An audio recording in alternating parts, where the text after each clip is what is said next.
Chapter 121. Seeing the second mural, Lin Luoran can't help but feel surprised. It is still the same mountain, but the mural shows a grand wedding in the world of cultivation. In an open square that can accommodate thousands of people, a couple is holding hands and looking at each other. Lin Luoran can't see the faces of the bride and groom. She can only see them from the back. The groom is wearing a high crown and a robe similar to that of the Tang dynasty. The bride is wearing a palace dress.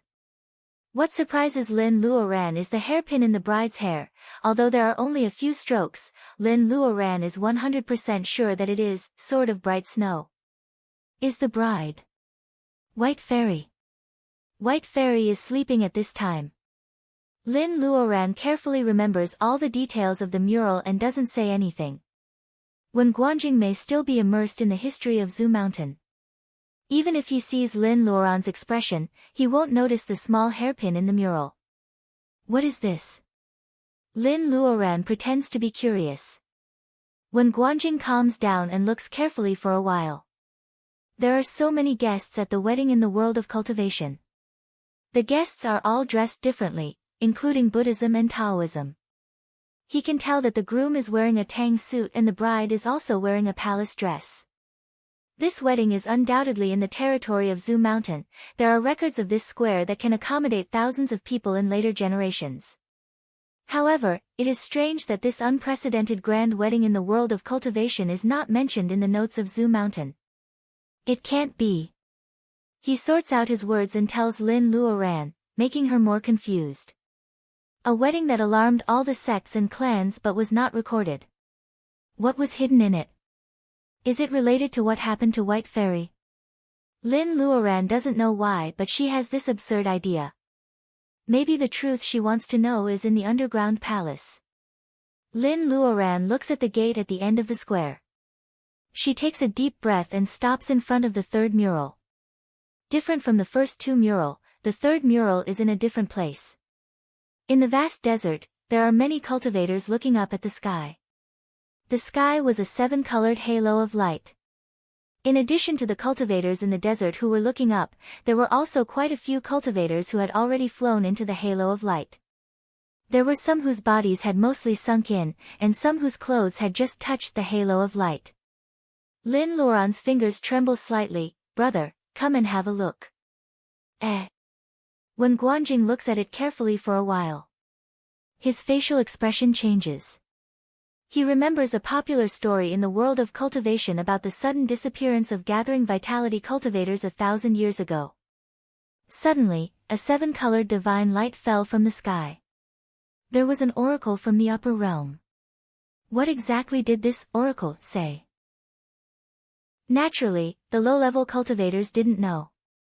It was just an oracle, and all the nascent soul experts mysteriously disappeared.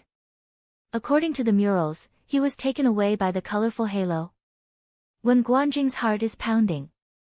Nowadays, Reiki on the earth is not as good as before, and cultivation is getting more and more difficult.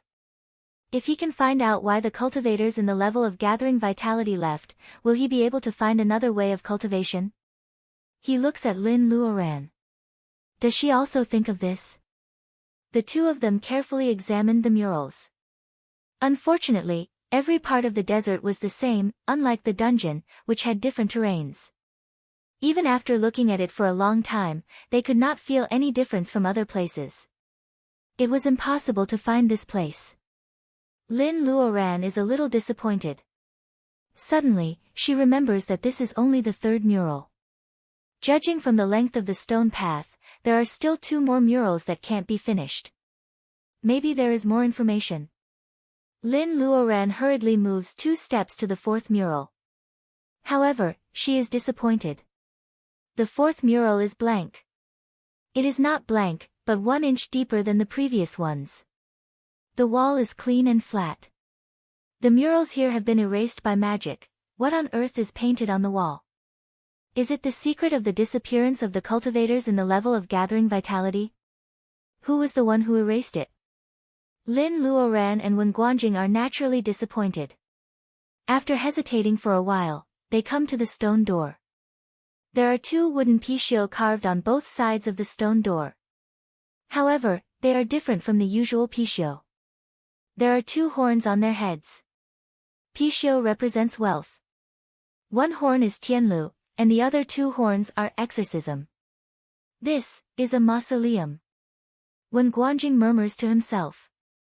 Suddenly, he looks up and says to Lin Luoran. A mausoleum is a tomb.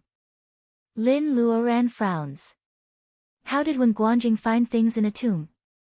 She has read many books such as Ghost Blows Out the Light. The mausoleums of emperors and generals are all strange. This is obviously a tomb of a cultivator. Isn't it more dangerous? Wen Guanjing also frowns. He takes out the sheepskin map again and reads the strange words on it.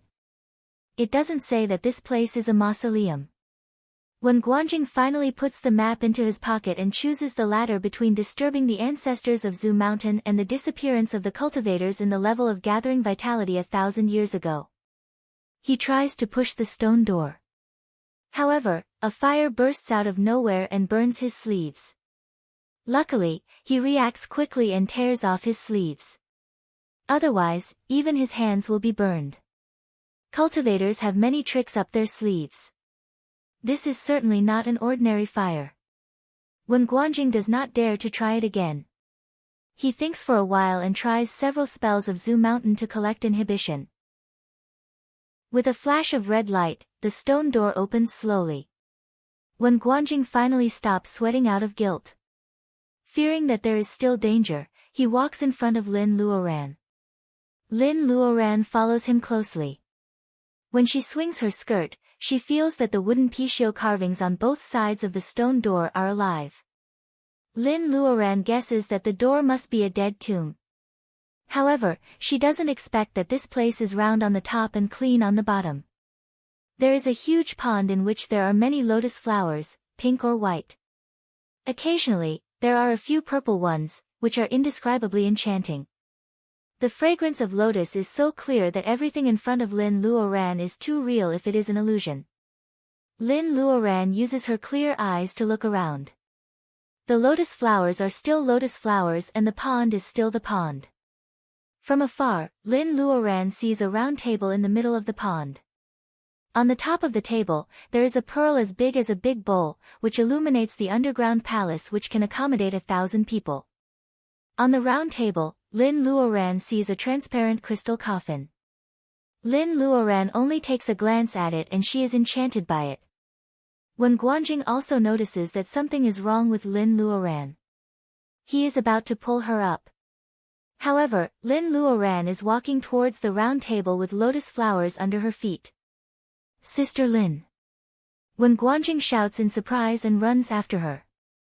Lin Luoran's personal ability is higher than his, so she comes to the round table in a moment. She leans towards the crystal coffin as if she is under a spell. Hearing Wen's shout, she turns around and looks at the crystal coffin. She is stunned. The crystal coffin is white and flawless. Under the light of the pearl, it is transparent. Looking down from the coffin, Lin Luoran sees a woman in a palace dress lying quietly in the coffin. Her hair is tied up in a bun, her eyebrows are black, her lips are red, and her cheeks are rosy. A peony flower in her hair is also very fresh. She is gorgeous and it seems that she is just sleeping. Sister Lin, get out of here. Wen Guanjing finally catches up with Lin and is about to pull her away. Hearing his loud shout, Lin Luoran struggles to wake up. She looks at the person in the crystal coffin in horror, the eyes, the eyebrows, the lips, and the faint arrogance. The person lying in the coffin is obviously White Fairy. Is this the corpse of White Fairy? Chapter 122. The person in the coffin suddenly opens her eyes. A ray of light rushes into Lin Luoran's face. Lin Luoran has nowhere to hide. She is stunned.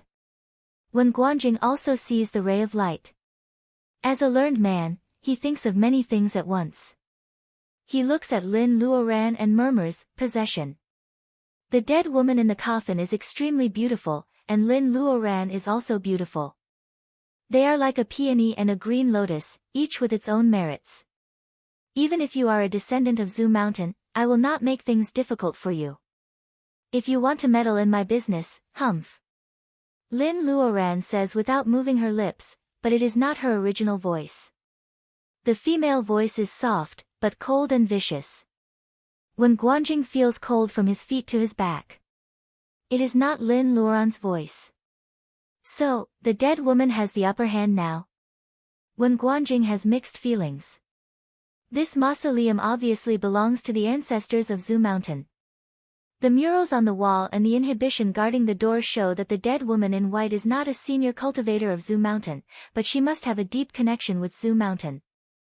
Those who are not in the level of gathering vitality cannot use the secret method of possession. That is to say, the dead woman in white used to be a senior cultivator in the level of gathering vitality. If she succeeds, Zhu Mountain will have one more person who used to be in the level of gathering vitality. When Guanjing feels that his calm heart is beating so fast for the first time.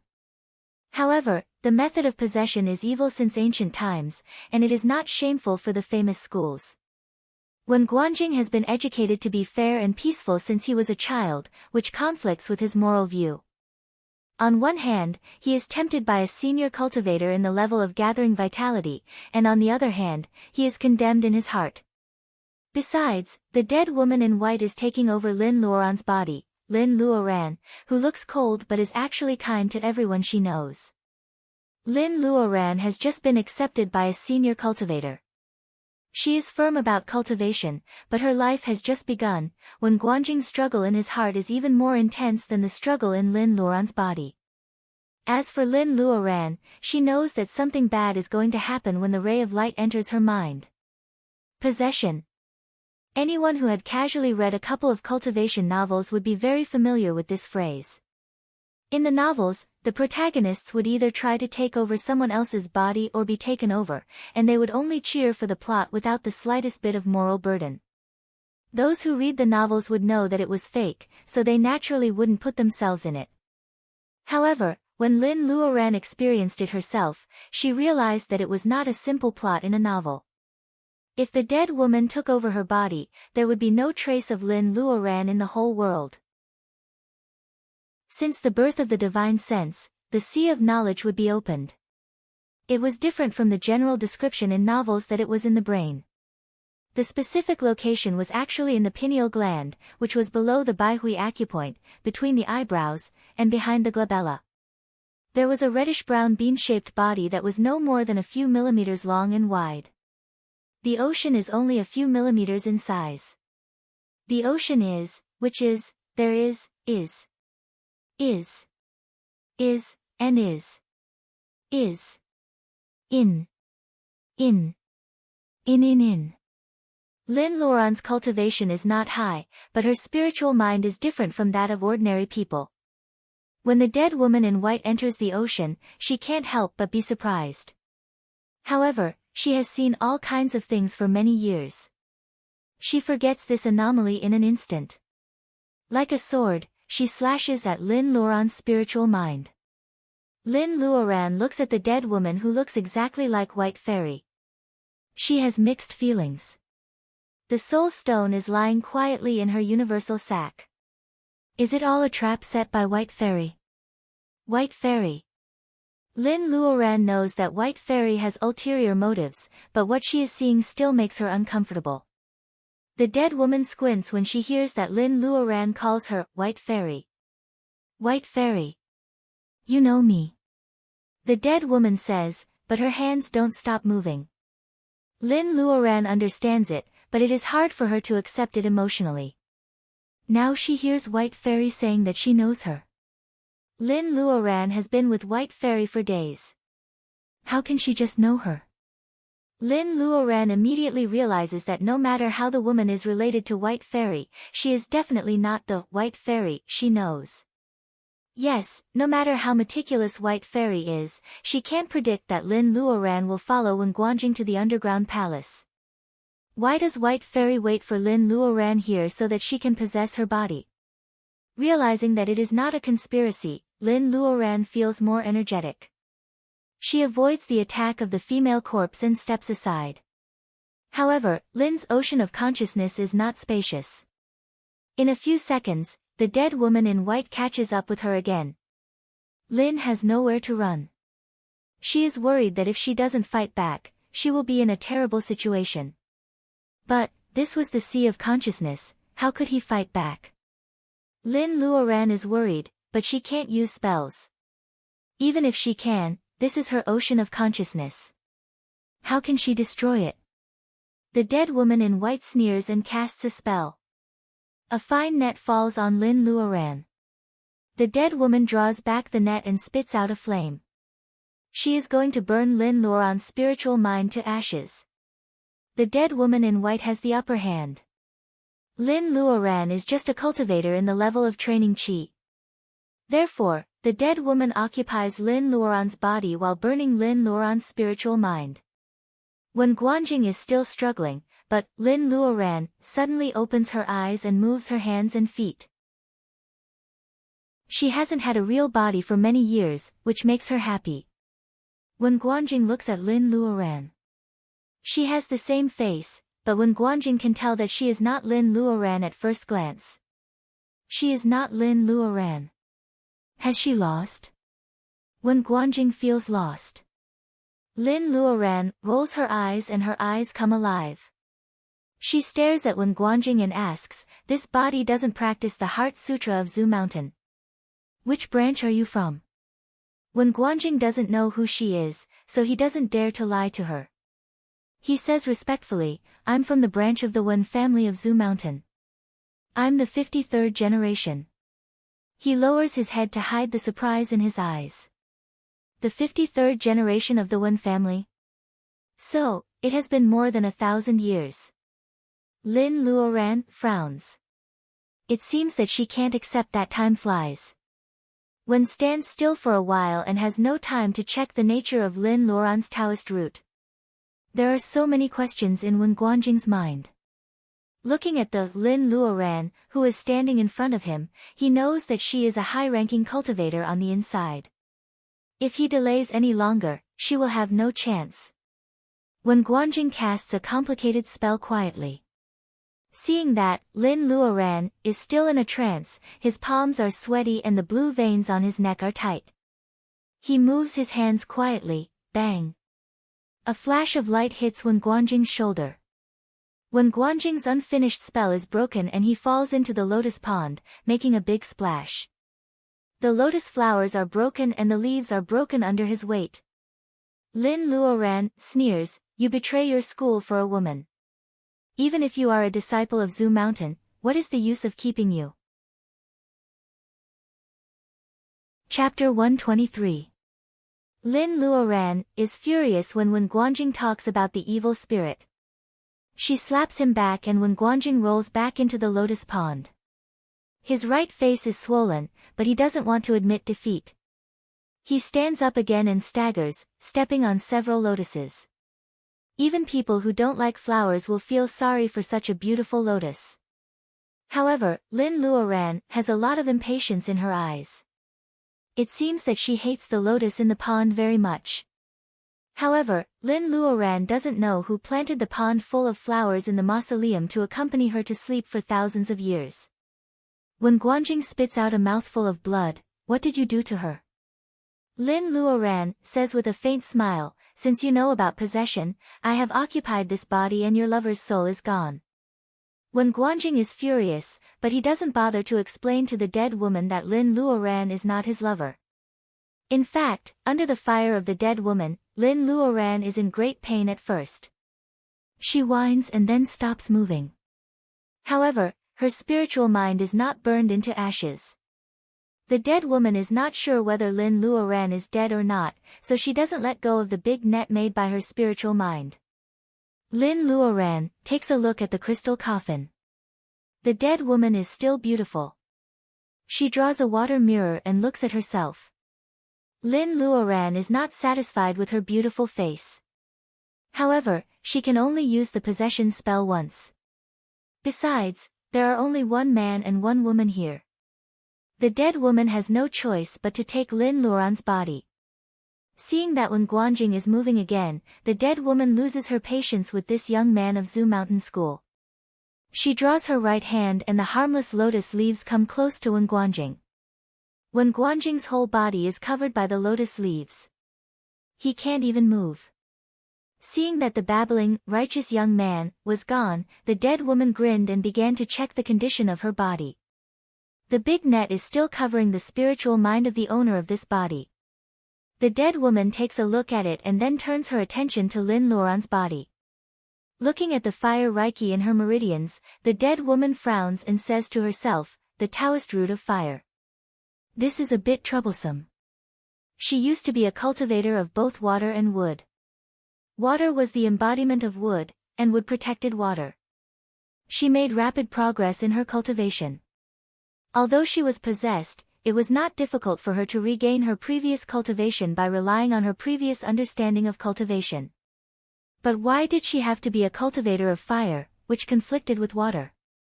The dead woman thinks that this body can use the spell of water so easily, which proves that she has the Taoist root of water.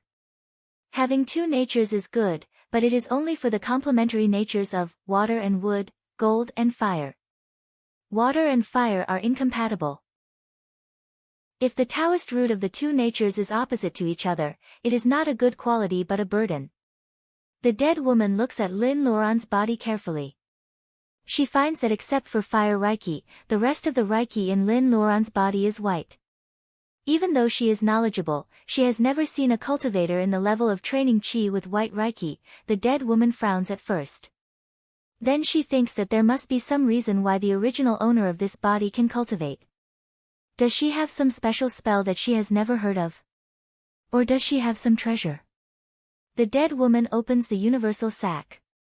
It is full of ordinary spirit herbs and seeds. There is a black stone. She recognizes it as a soul stone, but she doesn't pay much attention to it. The bag is ordinary, and the things inside are even more ordinary. Except for the bag of seeds, the female cultivator has nothing else. This is so strange. Not to mention elixirs, the dead woman was a female cultivator when she was alive. How can she not understand the characteristics of female cultivators? Let alone accessories, women are born to love beauty. Even if they wear dust-proof clothes, they will have several clothes to change into. Even if the female cultivator doesn't care about appearance, why doesn't she have one or two magic weapons to protect herself in the universal sack? There is only one reason. Lin Luoran thinks for a while and looks at the bead on her wrist. A high-rank storage magic weapon can be decorated with all kinds of accessories. Only low-rank cultivators will use a common Qinkuan bag. She forgets about this for a moment. This bead is the only thing she wears, so it's naturally it. Lin Luoran's spiritual mind on the universal sack is nothing to the dead woman. When the dead woman finds the bead, she tries to touch it casually. However, the bead doesn't respond at all. It wasn't that her divine sense was blocked, but it was completely like a secular object that didn't respond to her divine sense's probing. Something is wrong. The dead woman in white quickly makes a judgment based on her years of experience. She can tell that the bead is a secular object at first sight. It is impossible that her spiritual mind can't see the inside of the bead. This is interesting. The dead woman smiles instead of being angry. Her eyes are curved, which makes her look charming and gentle. Her expression doesn't match her behavior of taking over a man's body when Guanjing is wrapped in the lotus leaves like a dumpling. He struggles to get his head out of the pool and gasps for oxygen. However, he sees that Lin Luoran is smiling and scratching her wrist with her nails. Blood comes out. Lin Luoran is smiling so hard that she cuts her wrist with her nails. Blood comes out. When Guanjing says anxiously, "Since you have taken over her body, why do you torture her like this?" Lin Luoran looks at him and says with a smile, "Young man, you are really a man who cherishes the fairer sex. Let me ask you, which school is this girl from? If you tell me everything you know, I will consider not torturing her body." When Guanjing is speechless. He wants to answer the question, but he doesn't know which school Lin Luoran is from. He has no choice but to tell the truth. Lin Luoran drops the blood on the bead. The bead absorbs the blood little by little. She says with certainty, as I expected, even her background is mysterious. This is interesting, wrapped by the lotus leaves, when Guanjing can't even breathe. His face turns red because of the lack of oxygen. He has always been a meticulous man. He always believes that Lin Luoran should not die so easily. Seeing that, Lin Luoran is talking mysteriously and acting mysteriously, when Guanjing can't help but hope that maybe she is still alive. She has to stall for time. When Guanjing takes a deep breath and suddenly says, Master, for the sake of bringing you a body, I hope you can answer my question. Because the bead is still absorbing the blood tirelessly, Lin Luoran has time to talk to Wen Guanjing. However, hearing what Wen Guanjing says, she sneers, You are smart. Why aren't you an infatuated man? Although she sneers, she doesn't mind talking to this junior of Zhu Mountain School. She immediately says, Go ahead. I'm in a good mood. Maybe I'll tell you everything. When Guanjing wants to ask about a lost ancient book of Zhu Mountain School. However, he thinks that it's easy for her to say yes or no. It's not good for stalling at all. When Guanjing reluctantly leads the topic to the murals. On the one hand, he also wants to know the mystery of the disappearance of a master in the level of gathering vitality. On the other hand, such a big event can't be explained clearly without some time. Hearing that the junior of Zhu Mountain School is asking about the murals, Lin Luoran shows a mixed expression of fear, nostalgia, relief, loss and happiness. When Guanjing can swear that he has never seen anyone with so many expressions at the same time. The expression on Lin Luoran's face gradually returns to normal. She looks at the bead that has stopped absorbing the blood and says seriously, Your level of cultivation is low. How can you ask such a question? Let's change the question. I have many secret spells. Don't you want to know them? Lin Luoran is full of temptation. She looks at Wen Guanjing with a smile. Wen Guanjing breathes slowly and shakes his head. Foodies are always tragic. Chapter 124. Lin Luoran doesn't get angry. Instead, she smiles and is about to say something. However, the bead full of blood starts buzzing and vibrating on her wrist. Lin Luoran has no time to talk to Wen Guanjing. She uses her spiritual mind to explore the bead. With Lin Luoran's blood as a guide, the dead woman's spiritual mind enters the bead easily this time. The first thing she sees is the small spring and the medicine shop full of Reiki. Though the spirit medicines and herbs here are not of high quality, she is still surprised by the abundant Reiki space that claims to be of the same lineage as Wen Guanjing. There is a saying in the world of cultivation that there is a blessed place. According to the standard of Reiki, this place is definitely a blessed place. However, no one carries a blessed place with them. The dead woman doesn't know that this place is not only full of Reiki for growing spirit medicines, but also has a time difference of 1 year compared to the outside world. Otherwise, she might not be able to calm down and kill Wen Guanjing who sees the bead buzzing.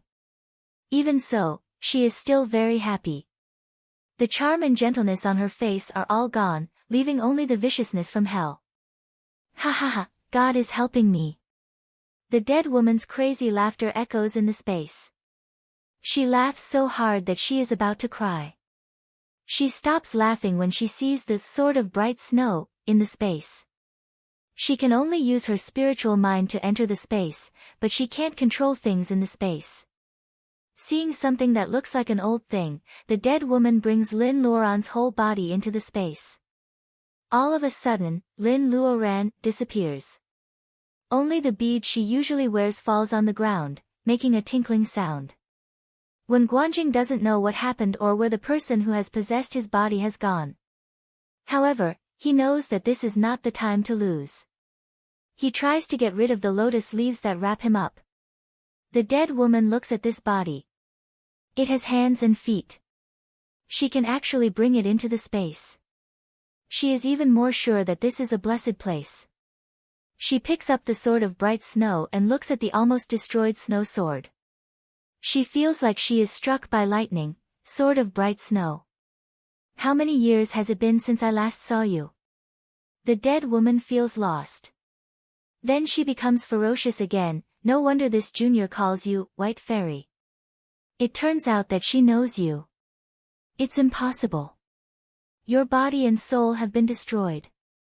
How can she know you? The dead woman seemed to be stimulated by something.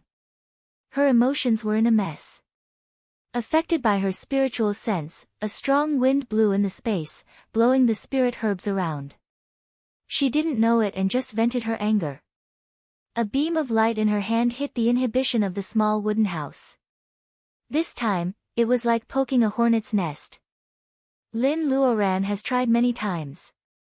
Although she failed to break the inhibition, it was gentle and harmless. However, that was under the condition that she was recognized by the space. At this moment, the dead woman has taken over Lin's body and used her blood as a medium to cast a spell to open the space of the bead. Therefore, Lin's body can come in unimpeded. The spiritual mind of the dead woman does not belong to Lin Luoran, which has already alerted the space. However, the inside of the bead may be like a computer program with a security sequence. Since the dead woman's spiritual mind does not threaten the bead is only alert but does not fight back. When the dead woman's spiritual mind touches the inhibition, the bead finds that it is not Lin Luoran's spiritual mind, which is its designated manager. Finally, the bead explodes. Obviously, if the bead is like a smart computer, Lin Luoran's spiritual mind is the authorized manager. Now that her spiritual mind is different, the bead thinks that she has been poisoned. The antivirus program starts to run automatically without the consent of Lin Luoran, the manager. The inhibition ripples and the dead woman suddenly raises her head. The strong wind in the space finally stops. However, the bead is not going to let the intruder go easily. The inhibition changes like ripples on water. There is a red light above the cabin. A phoenix's cry resounds through the space. A fire phoenix finally shows its head from the inhibition. It looks down at Lin Luoran coldly. It is pure spirit fire, but its eyes are so cold. The dead woman was an absolute master in the world of cultivation when she was alive. Those who can call themselves I are all cultivators of the level of gathering vitality, who are recognized by the world of cultivation. As a high-level cultivator, the dead woman has encountered countless life and death battles. However, she has never met an opponent with such a chilling look as the fire phoenix. After staring at the phoenix for a few seconds, the dead woman feels cold all over her body. She can't help but step back and trample several spirit herbs. At such a moment, she dares not to leave the space. She has an intuition that if she moves, the fire phoenix will kill her without hesitation. The dead woman sweats and suddenly smiles. This bead belongs to the female cultivator. Even if the bead is sealed, she is now in this body. If the fire phoenix wants to kill her, doesn't it mean that it will kill the master as well? The dead woman is relieved and smiles brightly. The fire phoenix seemed to know what she was thinking and revealed a very human-like sneer. It flapped its wings and flew out of the restrictive spell. It gracefully circled above the small wooden house a few times and once again let out a clear cry. At this moment, Lin Luoran's spiritual mind, which is trapped in the ocean of consciousness, starts to move. Humph! The dead woman snorts and immediately withdraws her spiritual mind into the ocean of consciousness. The net she made is still there and the fire is still burning. However, something is struggling in the net. The dead woman pinches her fingers and the fire of spiritual mind burns more fiercely. The struggling thing in the net gradually calms down. The dead woman breathes a sigh of relief. The fire phoenix is so powerful. It seems that it is just a bluff. The dead woman subconsciously feels that she shouldn't be so relaxed. However, she has been sleeping for many years. After 1,000 years, she can not only possess a body but also get such a treasure as the bead. Of course, she is overjoyed. She just needs to get rid of Lin Luoran's spiritual mind and then she can completely take over this body and this mysterious place. Thinking of this, the dead woman's fire of spiritual mind burns like it is free. She can't wait to burn Lin Luoran's spiritual mind into ashes. In the crackling calcination, Lin Luoran's spiritual mind shrinks as the big net shrinks. Finally, it is the size of a walnut. The dead woman smiles and reaches out her hand, ready to crush the walnut. The hand of spiritual mind she transforms is exactly the same as when she was alive. It is white and slender with 10 green fingers. Though it is a vicious thing to destroy someone's spiritual mind, it is undeniable that every move of hers is indescribably beautiful. Unexpectedly, as soon as the dead woman touches the fireball, she screams in pain and takes her hand back as if it is stained with strong acid. White smoke rises from her right hand. She is burned by her own fire of spiritual mind. This is absolutely impossible. Young man, how dare you play tricks in front of me? Looking at her injured hand, the dead woman scolds angrily. However, she only gets a sneer from the walnut-sized ball of fire. After hearing about the tragedy of Foodie Po's hand, Lin Luoran comforts her today. You have to strive to be an inspirational role model. You have to keep writing. You have to be strong even though you are disabled. Chapter 125. Phew, phew, phew. There will be another chapter later. Try to deliver it before 12 o'clock. There is a saying that real gold is not afraid of fire. The more fire burns gold, the more impurities it will produce, making it purer, brighter, and shinier. There was another saying that the phoenix was a type of divine bird that was passed down from generation to generation. They would always place the phoenix egg in a raging fire and experience the burning of the raging fire. Only under this kind of incessant burning pain day and night could the young phoenix break out of its shell and be reborn. When Lin Luoran was caught in the big net, her spiritual mind was burned by fire. Every part of her body was in pain. At first, the pain was reflected in her body. Later, when her body was taken over by the dead woman, the pain was reflected in her spiritual mind, which was 100 times more painful than before. Lin Luoran was so stubborn that she would rather die than admit defeat.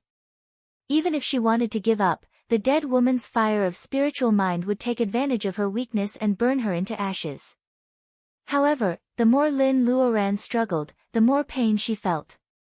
Gradually, she felt that her consciousness was blurred. She couldn't tell anything from the fire of spiritual mind and could only curl up into a ball. At first, Lin Luoran could still hear the conversation between Wen Guanjing and the dead woman who wanted to take over her body. Gradually, she felt that the voices outside became lower.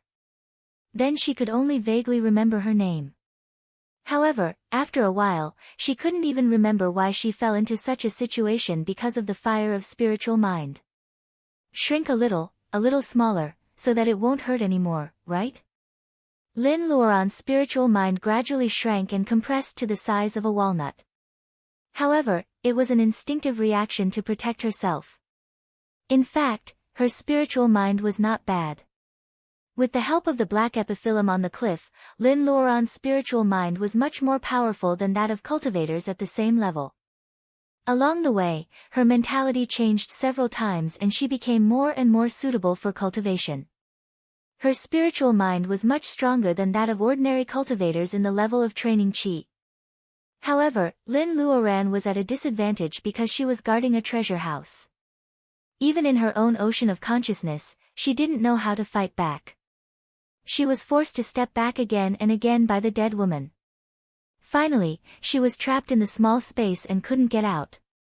Lin Luoran is in a daze. Suddenly, she hears a clear and melodious sound of a phoenix.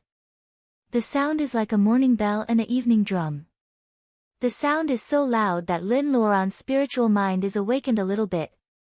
When she woke up, she felt a burning pain. The spirit fire of the dead woman was burning her. This kind of pain that went deep into the soul was 100 times more painful than the physical pain. When Lin Luoran is at her wit's end, she hears the clear and loud cry of the phoenix again. She doesn't have time to think about why there is such a sound. She suddenly remembers the legend of the phoenix's rebirth in fire. The young phoenix was born in the raging fire, so why didn't it suffer the pain of the fire? In the past, Lin Luoran scoffed at such a legend. However, now that she is on the path of cultivation, from the point of view of a cultivator, can it be explained that phoenixes are originally of the nature of fire, so they are not afraid of the pain of fire? Lin Luoran seems to be in the same situation now. She is surrounded by boundless fire, burning her all the time. In the same environment, phoenixes can be reborn in fire, but she is in so much pain. Is it because phoenixes are not as noble as holy birds, or there are other secrets? If I am also of the nature of fire. Lin Luoran is so shocked by this idea that she even forgets the pain for a moment. She is only thinking about whether this idea is possible or not. Lin Luoran first thinks of the nature of fire in her body, and then she traces back to the reason of the nature of fire Reiki. Lin Luoran remembers that it was on the rooftop of Baojia's house. At that time, she knew nothing about Reiki and secretly studied the fireball spell cast by Wen Guanjing. By chance, she fell into meditation and felt the Reiki molecules with different natures in the world. The fire Reiki molecules with a small tail were the most naughty. At that time, Lin Luoran's spiritual mind was injured. These Reiki molecules thought that she was easy to bully and came to play with her. At that time, she was immersed in the colorful starry sky. When she woke up, there was a fire Reiki in her body. Is this the feeling at that time? The fire of spiritual mind is still burning. In fact, the real time is very short, but Lin Luoran feels that it has been a long time. It is so long that she only feels pain. It is so long that she becomes stubborn and has to suppress the fire. Lin Luoran spends a lot of willpower to ignore the burning pain of the fire of spiritual mind. She begins to touch the fire of spiritual mind carefully. Without the restraint of the physical body, Lin Luoran's spiritual mind is more than several times sharper now that she is in the ocean of spirit. All the fire in the world is composed of the smallest molecules. Lin Luoran's walnut-sized spiritual mind once again feels those little things with a small tail. However, they are even more bad-tempered than the restless Reiki molecules outside. As soon as they see that Lin Luoran's spiritual mind is gone, they all curl up into a ball and rush to bite her fiercely without any mercy. Lin Luoran's idea of softening them fails. She is so evil that she imagines herself as the fierce Reiki molecules and threatens them fiercely. These fire of spiritual mind hesitate and dare not to burn her as before. Lin Luoran is delighted and decides to be a wicked woman. She divides her spiritual mind into every gap of the fire of spiritual mind. Every trace and every wisp of her spiritual mind is a fierce Lin Luoran. The fire of spiritual mind molecules want to escape, but they are under the command of the dead woman. They have no autonomy and can't do anything. Instead, they become the punching bag in the middle. Some of them are not strong-willed. Seeing how powerful the wicked woman is, they go with the flow and join Lin Luoran, the enemy. When Lin Luoran is having fun, a pair of big hands pinches her. She is infected with the irritation of the fire molecules. Without thinking, she directs the surrendered fire molecules to burn their former masters. Hearing the dead woman's cry of pain and then curse, Lin Luoran is overjoyed and sneers. The dead woman is furious, "Get out of here." Although Lin Luoran is protected by the traitor's fire of spiritual mind and doesn't feel the pain of being burned, this is her body after all. The longer the dead woman occupies her body, the more dangerous it will be. She can't be careless. Knowing that she can't hide forever, she naturally wants to go out. However, the circle of fire of spiritual mind is still under the control of the dead woman. How can she get out when she is surrounded? When Lin Luoran is at a loss, she hears another phoenix cry. She grits her teeth and decides to risk her life. If she can't live, she will die a splendid death. Whether it is real gold or not, she has to go through this sea of fire. This rookie who doesn't know how to attack with spiritual mind is willing to risk her life. She doesn't care about her image at all. She leans her spiritual mind on the surrendered fire of spiritual mind and pounces on it to bite the surrounding fire. The surrounding fire of spiritual mind is like an army under remote control. The surrendered fire of spiritual mind is attached to the spiritual mind. Lin Luoran directly crosses to the era of single mecha. Lin Luoran doesn't feel sorry for those who are not her direct subordinates. After most of the fire of spiritual mind is killed, some lucky ones actually consume the enemy with all their strength. Lin Luoran's victory is in sight. The dead woman has the most intuitive feeling. At first, Lin Luoran turns into a wicked woman and integrates herself into the fire of spiritual mind. Naturally, the dead woman doesn't notice it. Later, Lin Luoran directs the army of fire of spiritual mind to rebel. As the former master, the dead woman's feelings are very clear. She has never encountered such a situation. She doesn't expect that it is the desperate fighting method of a little cultivator in the level of training chi. She only thinks that the fire phoenix in the space has done something. She is shocked and angry. When she is about to fight back, she gradually finds that she can't command the fire of spiritual mind anymore. When Lin Luoran commands the army to devour the enemies, the dead woman can only see that the fireball is shrinking and shrinking in a certain frequency. Gradually, the fireball changes its shape from small to large. Eventually, it turns into the shape of the fire phoenix. The dead woman takes 2 steps back and presses her lips tightly. There seems to be some kind of creature in the fire phoenix. Although it is the shape of spiritual mind, it is also amazing. Poof. Chapter 126. Being stared at by Lin Luoran, the dead woman feels cold all over. She is not only in red but also her temperament. She is playing with a small flame in her hand. There is a looming phoenix pattern between Lin Luoran's eyebrows. You are so shameless. You must have been a heroine in the past. How dare you pretend to be White Fairy and try to possess me when I am distracted? The dead woman spits, I don't want to pretend to be someone else's name. My family name is Bai. What's wrong with calling me Fairy? Her family name is also Bai. The bride in the mural is wearing the sword of bright snow, and looks exactly like White Fairy. Lin Luoran has watched a lot of melodramatic TV dramas. She also knows that there is a kind of existence in this world called twins. Is this woman White Fairy's twin sister? Lin Luoran feels disgusted. She doesn't know who the bride in the mural is, but it has nothing to do with her. Lin Luoran has always been a person who can distinguish between kindness and hatred. Even if White Fairy is here today and wants to possess her body, Lin Luoran will still make her disappear without mercy, let alone this sister who comes out of nowhere. How dare you call yourself a fairy? Today, I will destroy your soul and you will never be able to possess me again. The spirit fire in Lin Luoran's hand gradually turns into the shape of a bow. Lin Luoran is reborn from the fire and has an epiphany about fire. She is trying to use the fire arrow spell of the spells of the 5 elements with the spirit fire. The spirit fire gathers in her hand. It has been swallowed by her and no longer belongs to the dead woman, but Lin. Therefore, when it starts, the whole ocean of consciousness is responding. The barren land turns into a sea of fire. Lin Luoran uses the spirit fire in her hand as a primer and casts a spell.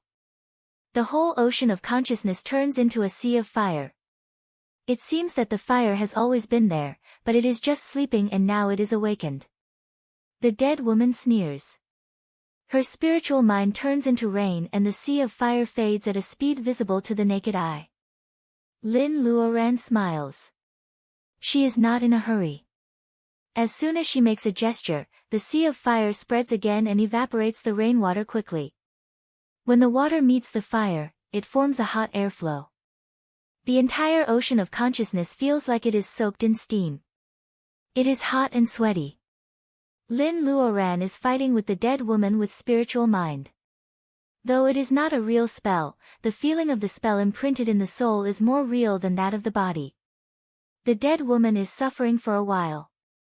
She had cultivated all her life and only her soul remained.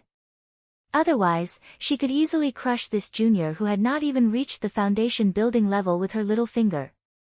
The more she was restrained in the ocean of consciousness, the more she wanted to possess this body.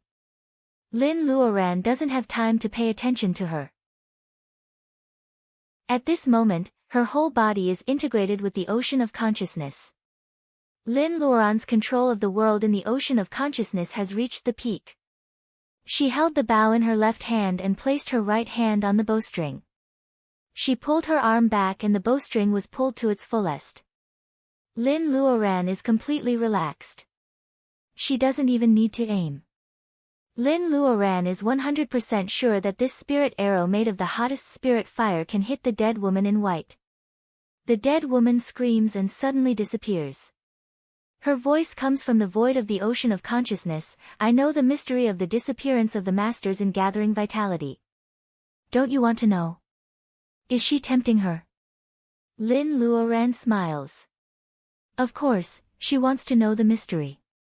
However, compared to her own life, the biggest mystery is nothing compared to her determination to eliminate this threat. Whoosh, the arrow leaves the bowstring and shoots to somewhere in the ocean of consciousness. There is a sea of fire. The arrow goes in and a white dress falls out. It is the dead woman in white who has been hiding. She wants to say something but stops on second thought. It seems that she has something to say to Lin Luoran. However, before she can say anything, she is shot by the arrow. In front of Lin Luoran, she turns into a puff of white smoke. After 2 circles in the sea of fire, she completely disappears. Lin Luoran puts down the bow. She feels that her spirit is extremely tired and the fire in the ocean of consciousness is fading away. The coldness in Lin Luoran's eyes fades away. She looks at her spirit. Although it is very tired, it seems to be more solid. Could it be that this battle of life and death had strengthened her divine sense? The feeling of regaining control of her body makes her feel at ease. No matter how good it is, she doesn't want to fight with her spirit again. Lin Luoran moves her hands and feet and opens her eyes. She finds that she is in the space and feels lucky. Fortunately, the dead woman has been eliminated. Otherwise, the secret of her space will be exposed. However, the space was unbelievably quiet. What was going on with the phoenix cries that she had heard earlier that woke her up? Lin Luoran looks at the sort of bright snow on the straw mat and feels confused. Is it them? Looking at the spirit herbs lying all over the place, Lin Luoran feels like someone has stepped on the whole space. The spirit herbs and spirit medicines are all over the place. Lin Luoran wants to tidy them up immediately, but she doesn't know how long she has been in here. She is not alone and she can't stay in the space for too long. After the battle, Lin Luoran has lost her usual calmness and cautiousness. She just flashes out of the space. Well, what is this bouncing thing? When Guanjing comes out of the lotus pond and sees that there is only a bead on the ground of the crystal coffin. The dead woman has disappeared with Lin Luoran's body. He thinks for a while and still can't figure out what kind of spell it is. He can only evaporate the water on his body and pick up the bead on the ground. If he really can't find Lin Luoran, when Guanjing thinks that the bead, which she used to wear every day, is a relic. He should keep it well and bring it back to her family. The bead still has the faint fragrance of its owner, but the beauty is gone. When Guanjing feels lost in such an atmosphere no matter how experienced he is. When Guanjing stands there for a while and feels lonely. When he is about to put the bead away, he feels something heavy in his hand. In the blink of an eye, he finds that there is a person in his hand. He almost falls down because of the sudden weight. He leans forward and seems to be closer to the person. He smells a faint fragrance and feels that the fragrance is so familiar to him. He takes a closer look and finds that the face is only the size of a palm. The eyebrows are of the right thickness as if they were painted by the best painter. The skin is white and the eyes staring at him are as bright as the stars in the night. It is her. Standing beside the swaying lotus pond, when Guanjing is absent-minded for a moment. Lin Luoran is embarrassed. She never expected that she would be in Wen Guanjing's arms. Seeing that Wen Guanjing is stunned, Lin Luoran blushes because of the beating of his heart. She plucks up the courage to laugh. Chapter 127. Brother, please let me go, when Guanjing feels like he has been hit on the head. He grimaces in pain as if he is holding a soldering iron. He puts Lin Luoran on the ground immediately. When Guanjing has never been in such an awkward situation in his 30 years as a model. Lin Luoran coughs and when Guanjing blushes. He forgets to ask why Lin Luoran suddenly disappeared and then reappeared in his arms. Lin Luoran wishes that when Guanjing would not mention it. Although she is also embarrassed, she has to find an excuse to divert Wen Guanjing's attention. Brother Wen, have you found what you are looking for? When Guanjing doesn't answer her question. He asks with uncertainty, are you Sister Lin?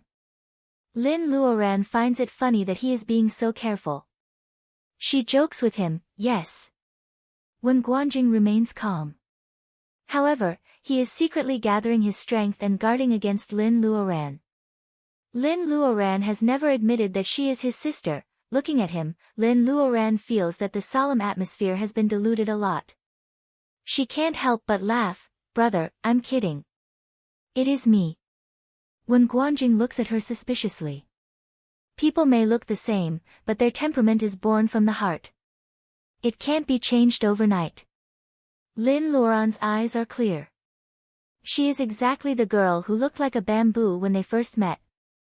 She was majestic and unsheathed like Mu Guiying at the back door.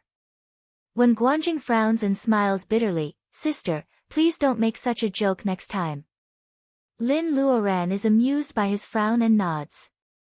To be honest, Lin Luoran has a bad impression of Wen Guanjing because of what happened to Zhou Yaowei. Lin Luoran doesn't want to be nice to the whole, special department. However, after what happened, Lin Luoran is still conscious when she is under the control of the dead woman's spiritual mind. She knows that Wen Guanjing is on her side at the beginning. They have only known each other for a few days. Lin Luoran is not that shameless to expect Wen Guanjing to risk his life for her. In Lin Luoran's eyes, Wen Guanjing is already a good man for doing this. Senior brother, did you find what you were looking for? Wen Guanjing shakes his head. Is it really a mistake to come here? Lin Luoran wants to divert his attention, so she can only encourage him. The two of them think that if there is something that Wen Guanjing wants, they can search every corner of the mausoleum in this big stone room. They can find it at a glance. Lin starts from the left and Wen starts from the right. The mausoleum is large, but there is only a 3-foot open space against the wall. The rest of the space is filled with lotus ponds. Lin Luoran touches the smooth stone wall with her hand. She uses her spiritual mind to explore the smooth stone wall. Behind the stone wall, there is nothing unusual. Lin Luoran concentrates on scanning and soon she has explored the stone wall one by one. No. These things couldn't be more normal. Were it not for the fact that the stone wall was built at the bottom of this surging river, it would be no different from an ordinary mausoleum, not to mention things related to cultivators. Soon, the two of them finished inspecting each other and met each other halfway. Senior brother, what are you looking for? How are you going to find it? When Guanjing looks at the pond in silence. It is useless to hide it from Lin Luoran, so he might as well tell her. I'm looking for a spell that was lost in Zhu Mountain many years ago. It is called Introduction of Sword. If the sheepskin scroll didn't mention that it might be here, I wouldn't have come for treasures. Fortunately, it is not the time to drink water, or Lin Luoran will spit it out. What introduction of sword? Isn't it just the thing that white fairy threw to her like cabbage? God, when Guanjing dragged her to the mausoleum just for this thing and almost got killed by the female corpse. Lin Luoran feels that she is wronged. Now, she knows the spell, but she can't tell Wen Guanjing that she has it, otherwise, how can she explain that the spell that was lost in Zhu Mountain is in Lin Luoran's hands? Lin Luoran knows that treasures are the source of trouble. She only hopes that there is really such a spell in the underground palace so that they won't come here for nothing. However, she is not sure, so she has to tell Wen Guanjing, senior brother, is it possible that the sheepskin scroll is a trap to lure people here so that they can possess us? Lin Luoran says it casually, but she is shocked when she says it. The underground palace is built under the water. Does it mean that the female corpse has the Taoist root of the water? Also, the murals in the passage depict the scene thousands of years ago. Cultivators in the level of gathering vitality fly to the colorful circle of light. Did they really fly to the circle of light? Or is it just the most popular saying in the world of cultivation to cater to people's psychology? The murals pretend to be erased to make people think that there is an answer in the underground palace. However, if it is such an important place, why did Wen Guanjing really open the door after trying several spells of inhibition? Thinking about it now, Wen Guanjing may be able to break the inhibition by force even without spells of inhibition. This is not the priority of protecting the owner of the mausoleum. According to the traditional thought of the state of Huaxia, the dead should not be disturbed. Even the most hardcore cultivator doesn't want others to rob his tomb easily. Lin Luoran takes a deep breath. She is so lucky that she can escape from such a trap. Wen Guanjing is not stupid, but he is tempted by money. All cultivators in Zhu Mountain are sword cultivators. As the most powerful cultivator in the new generation, he knows how important the primary instruction is. For Wen Guanjing, the primary instruction is more tempting than the richest man in the world. Even Lin Luoran can figure out the trap.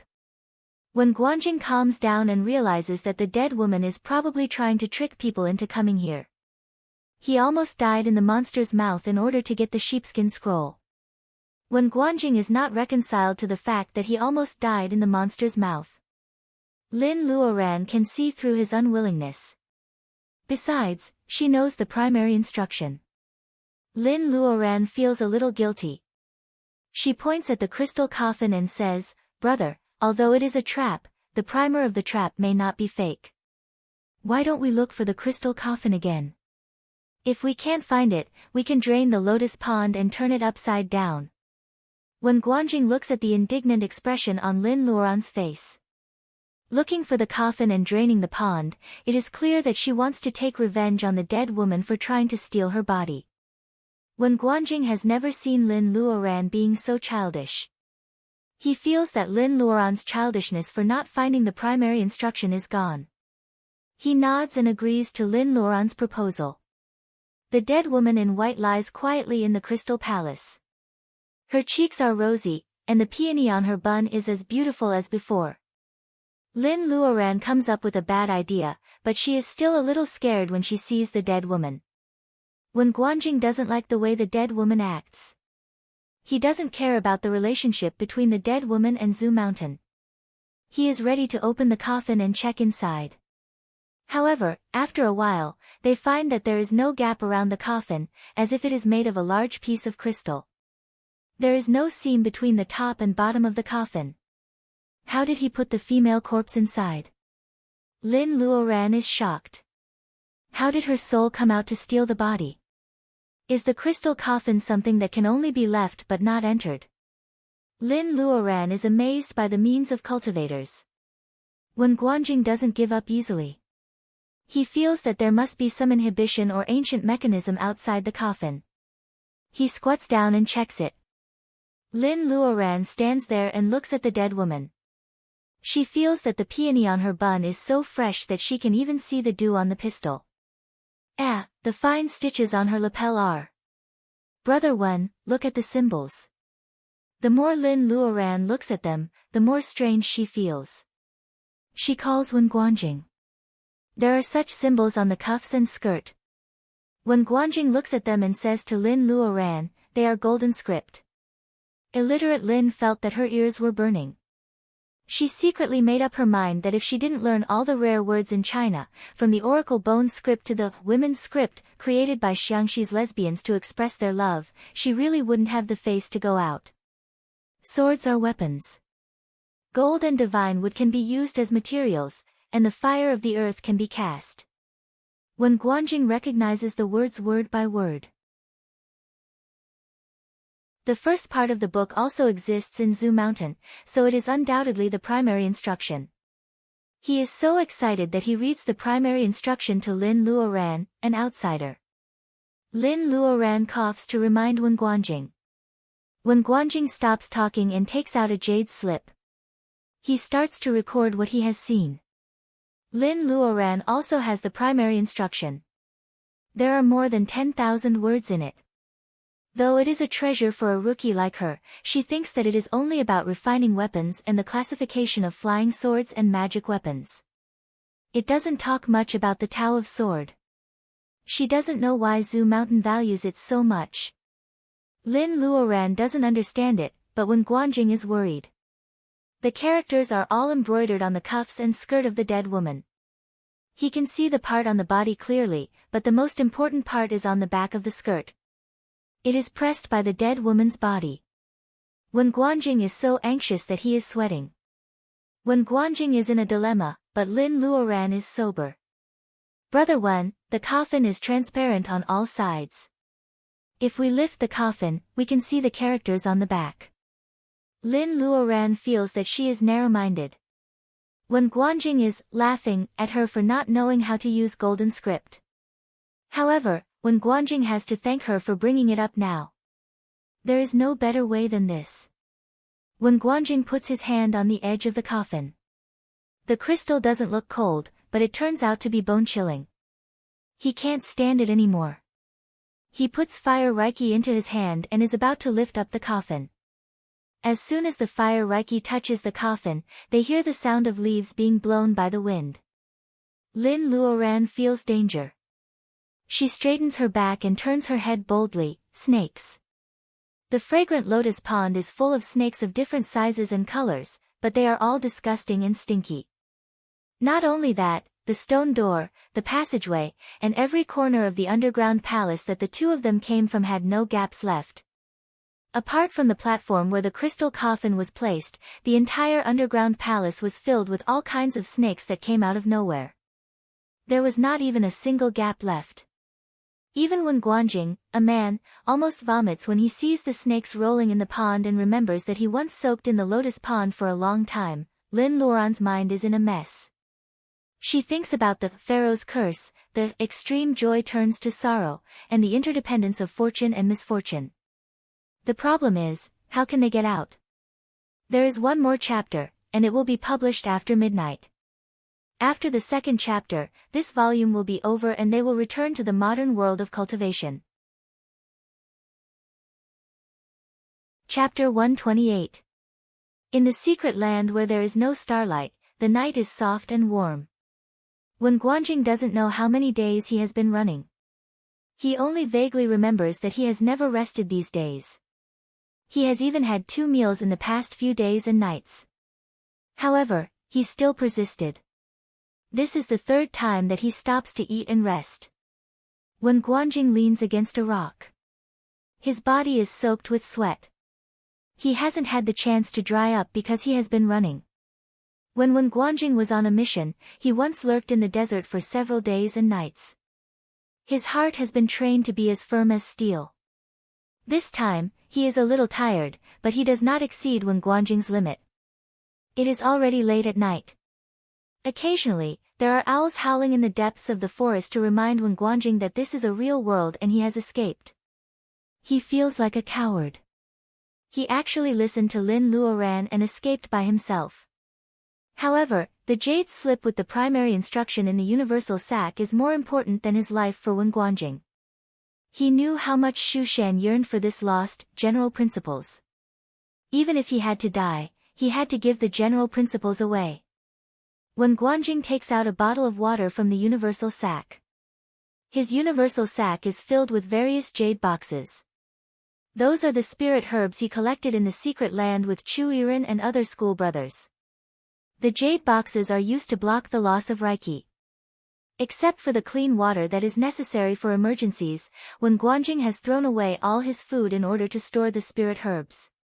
He is experienced in surviving in the wild. With a glance, he finds several edible tubers. He can roast them with the simplest fire spell. Wen Guanjing only eats one piece and wraps up the rest. These days, he has been hoping that Lin Luoran will catch up with him, so he has been following the shortest route marked on the jade slip. However, it turns out that it is just his wishful thinking. After eating the roasted tuber with clean water, when Guanjing wipes his sweat and stands up straight, taking one last look at the direction where he came from, when Guanjing gives up on his wishful thinking. Since Lin Luoran hasn't caught up with him for several days and his flying sword is broken, he can only walk on his feet. He can't slow down anymore, or he won't be able to reach the exit. That was the last time he looked back. In the next 2 days, when Guanjing lives in the open as usual and exerts his full potential, he tries to hide himself in the background of the environment and avoids conflict with monsters on the mountain. He rushes to the exit as fast as he can. When Guanjing is so tired that he almost collapses, he finally sees Li Shi, and others in the distance. Li's face is bruised and Chu Yi's shoulder is bandaged. Everyone in the group, including Lin's hawk, is injured. When Guanjing counts the number of people in his mind, it is the same 8 people as when they parted. If he were not worried about Lin Luoran, he would laugh out loud. He didn't want to know what Li and the others had experienced on their way back. He only knew that none of them were missing. When Guanjing sighs, how could he not be a burden to his school brothers and sisters? Except for her, none of the cultivators from Huaxia died this time. The minister will be very happy if he knows this.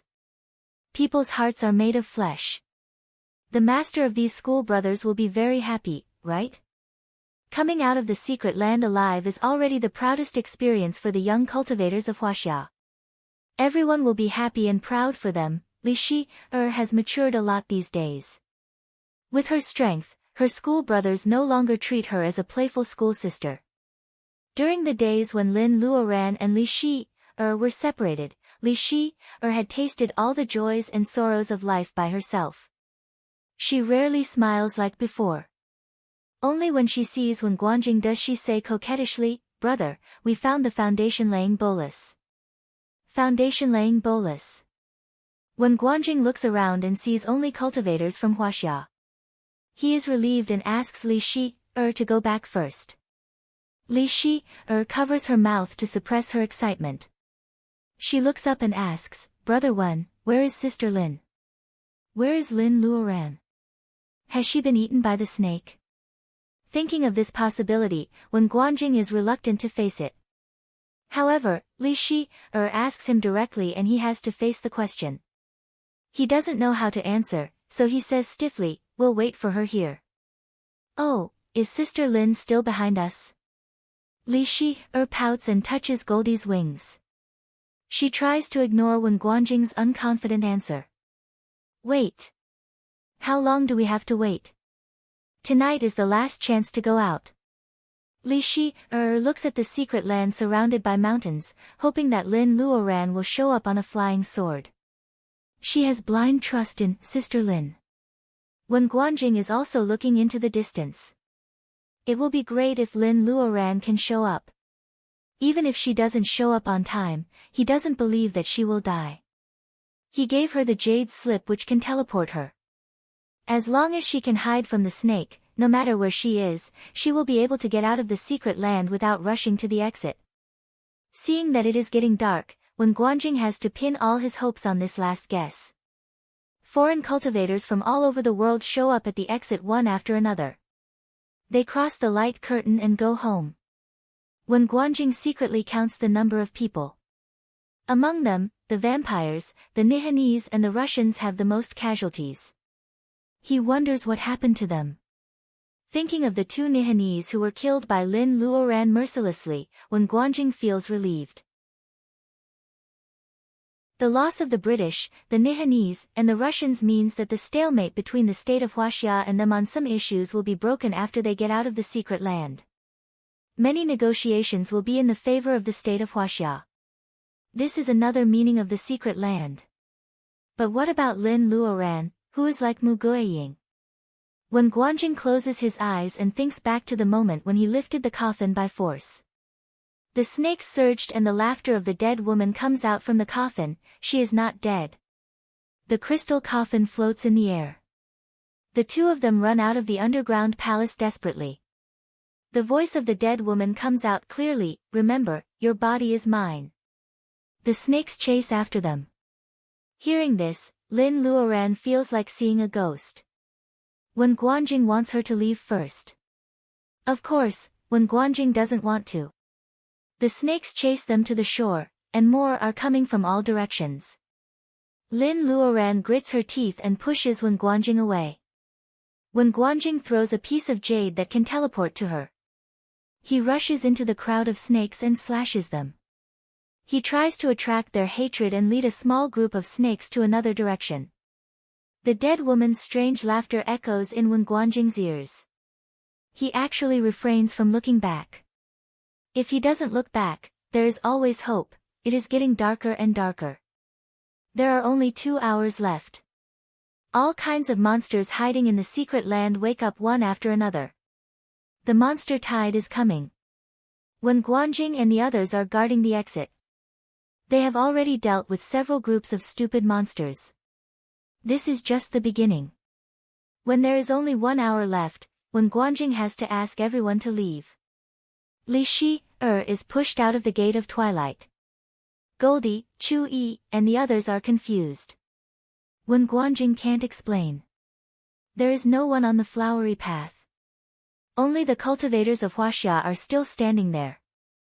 As long as they cross the light curtain, they will not be able to enter the secret land again. Therefore, they can only wait for Sister Lin, who scared off all the cultivators with her sword, to come out as soon as possible. However, Lin Luoran still doesn't step out of the light gate even when the undersea passage will disappear if she doesn't leave. When Guanjing says that Lin Luoran may choose to teleport on the spot, but everyone still has an ominous feeling. Holding the restless Goldie in her arms, Li Shi runs to the elevator first. Goldie's wings destroy many flowers. Li Shi tears when she runs with Lin Luoran on her back. Sister Lin, you will come back, won't you? The one who chooses to teleport on the spot is Lin Luoran's old acquaintance, Crystal. In the wilderness, Crystal commands the bat on her shoulder to suck the blood of a single-horned crocodile. Crystal feels as if she is standing in the clouds. She is like a person who has just satisfied her drug addiction. She feels indescribably comfortable. She never knew that she likes killing so much. Ever since she caught the vampire bat sent by the Black Shadow Venerable and made a contract with it, Crystal has become even more powerful. Every time the vampire bat sucks blood, more than half of the power of the blood will be converted into Crystal's power. Crystal's strength grows every day. As expected, blood is the destiny of a vampire. Crystal is reluctant to do so. However, 1 month is up. Although she is arrogant, she knows that she is no match for a high-level monster. She has to hold the jade slip and choose to teleport. In the dazzling light, Crystal doesn't see the vampire bat. Her dull eyes turn around and then they are covered by the light again. Not everyone can bear the pain of teleportation. When Crystal appears on the platform again, she bends over and almost throws up. A woman in a kimono on the platform also chooses to teleport. She is not as neat as Crystal. Lin Luoran doesn't know how dangerous she was teleported out. Enduring the pain, Crystal glances at the people on the cruise. Seeing Dana standing on the deck elegantly, Crystal snorts. She turns to the Huaxia cultivators. They are so lucky. 9 of them have come back. However, she is the one who is missing. Crystal can't tell how she feels.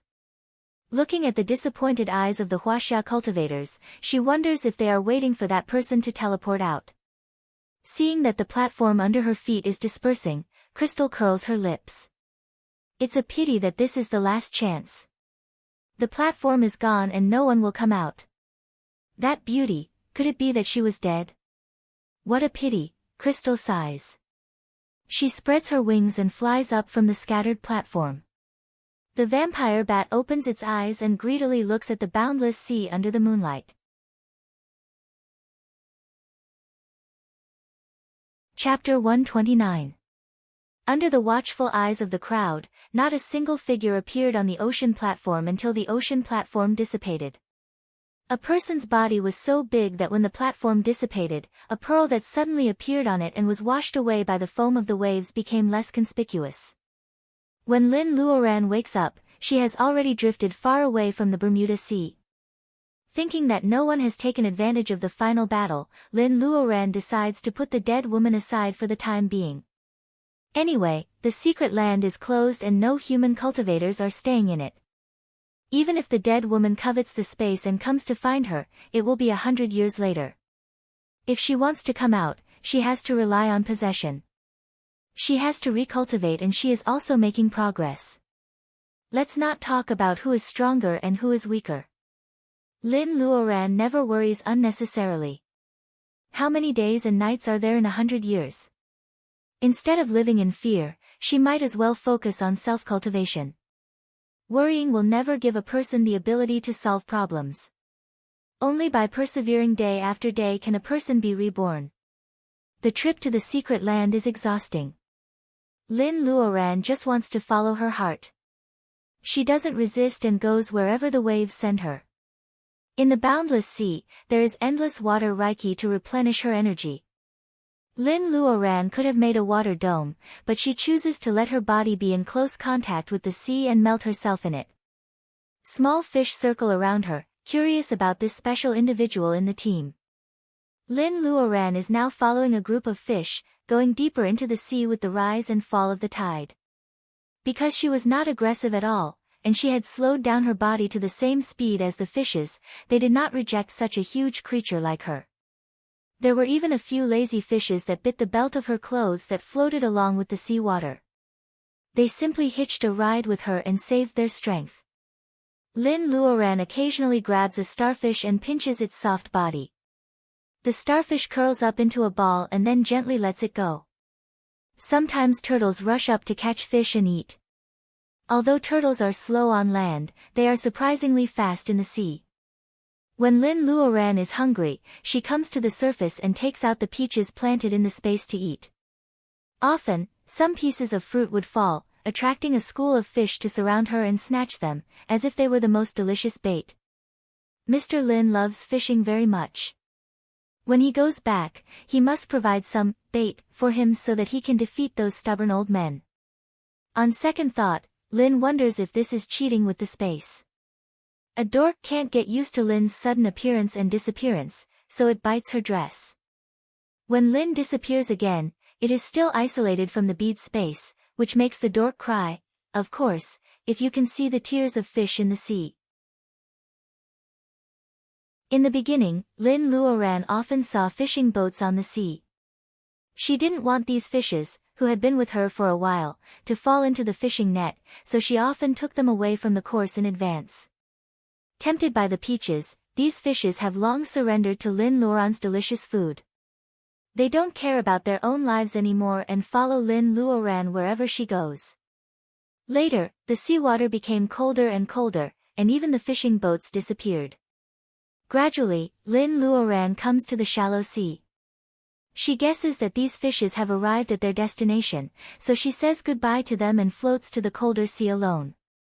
At first, there are shallow ice pieces, and then the top of Lin Luoran's head gradually turns into ice.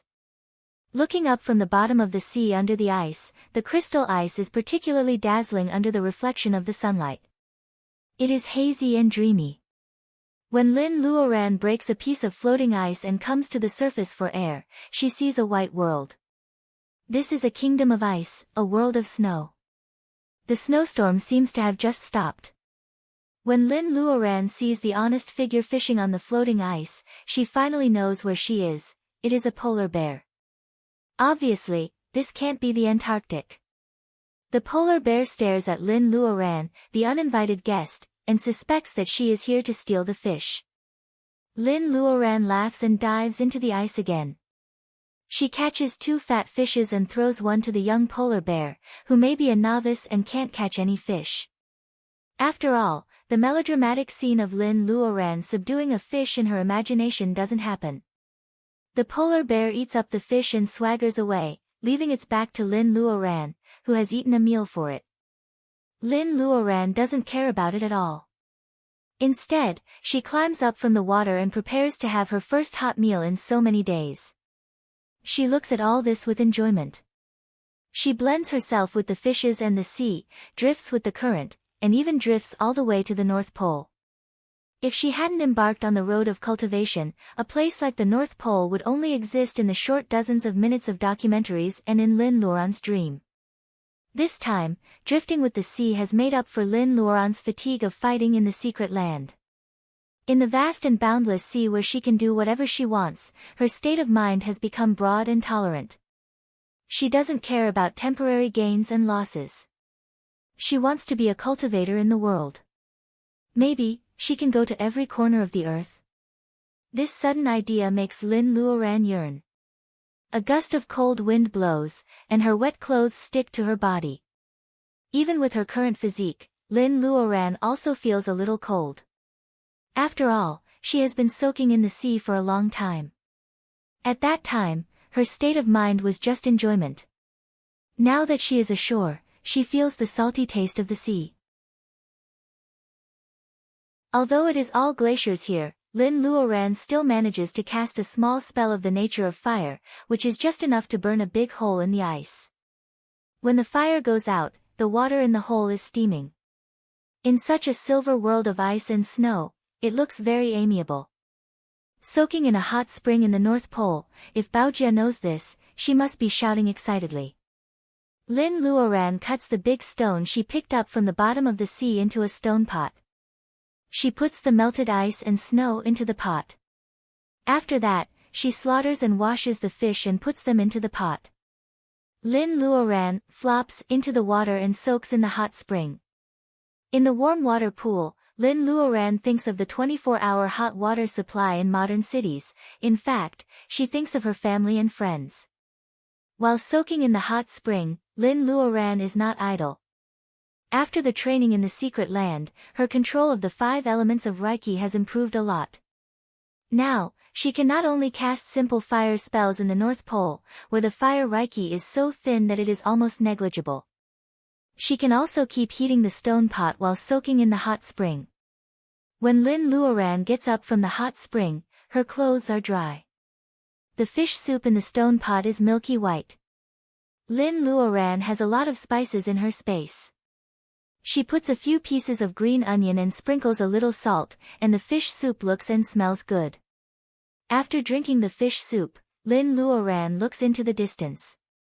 It seems that another snowstorm is coming. Should she find a shelter? If you are alone in the ice field waiting for rescue, food is actually only a problem. The biggest danger is the snowstorm that may come at any time. The extremely low temperature at night will make you freeze to death before the rescue team arrives. It is actually very easy to survive the night when the temperature is dozens of degrees below zero in the ice field. What ordinary people do to save themselves is to dig a snow cave in the leeward snow hill area. The cave doesn't need to be too big, as long as it is big enough for you to curl up in. You also need to block the entrance of the cave with ice to protect yourself from the snowstorm at night. This kind of simple shelter has almost no technical content. The only thing you need to worry about is that when you block the entrance of the cave with ice, you must remember to leave enough space to prevent people from suffocating. Lin Luoran dug a snow cave like this instead of hiding in the bead. It is safe and warm in the bead. However, not everyone has the opportunity to enjoy the North Pole. Lin Luoran just wants to be an ordinary person at this moment. When she wakes up the next morning and pries the ice off the entrance of the cave, the snowstorm has stopped. What's more, it seems to be a rare good weather in the North Pole in winter. Thinking of winter, Lin Luoran realizes that she has stayed in the secret land for a month and drifted with the water. At this time, maybe spring has already passed in the country. After leaving the North Pole, she will go back directly. Lin Luoran makes this decision. She decides to have a good look at the North Pole and then go home directly. Maybe she can bring some North Pole gifts for everyone. Lin Luoran looks up at the towering glacier. Will there be anything special on the iceberg except the snow that has not melted for years? Lin Luoran decides to climb up and have a look. She walks on the ice field for 2 days at a speed that is a little faster than ordinary people. Then she arrives at the foot of the glacier, which looks very close but is actually quite far away. She will climb up with her bare hands and become an ordinary woman looking for gifts for her family. After climbing several times, Lin Luoran slips and rolls down after dozens of meters and is buried in the thick snow. Every time she crawled up, it was a new experience for her. It was a new enlightenment. Ordinary people can climb to the highest peak in the world with only ropes and simple tools. This is just a slightly higher glacier. Lin Luoran doesn't regard it as a scourge. After falling down for the 10th time, Lin Luoran finally realizes her childishness. She sits in the snow and laughs for a while. Lin Luoran rubs her hands and runs hard in the snow. She rushes over the place on the glacier where she falls most often. Sure enough, after passing the dangerous place, the glacier does not seem to be as steep as it looks. After jumping for a while, Lin Luoran exhales hot air and climbs up the iceberg. Even if there is only snow and ice on the top, Lin Luoran will take it down and carve it into a gift for her family. This is the first glacier she has climbed over with her bare hands. Going all the way north to the North Pole, Lin Luoran feels that even if there are more glaciers waiting for her in the future, they will not be steeper and more difficult than the one she climbed today.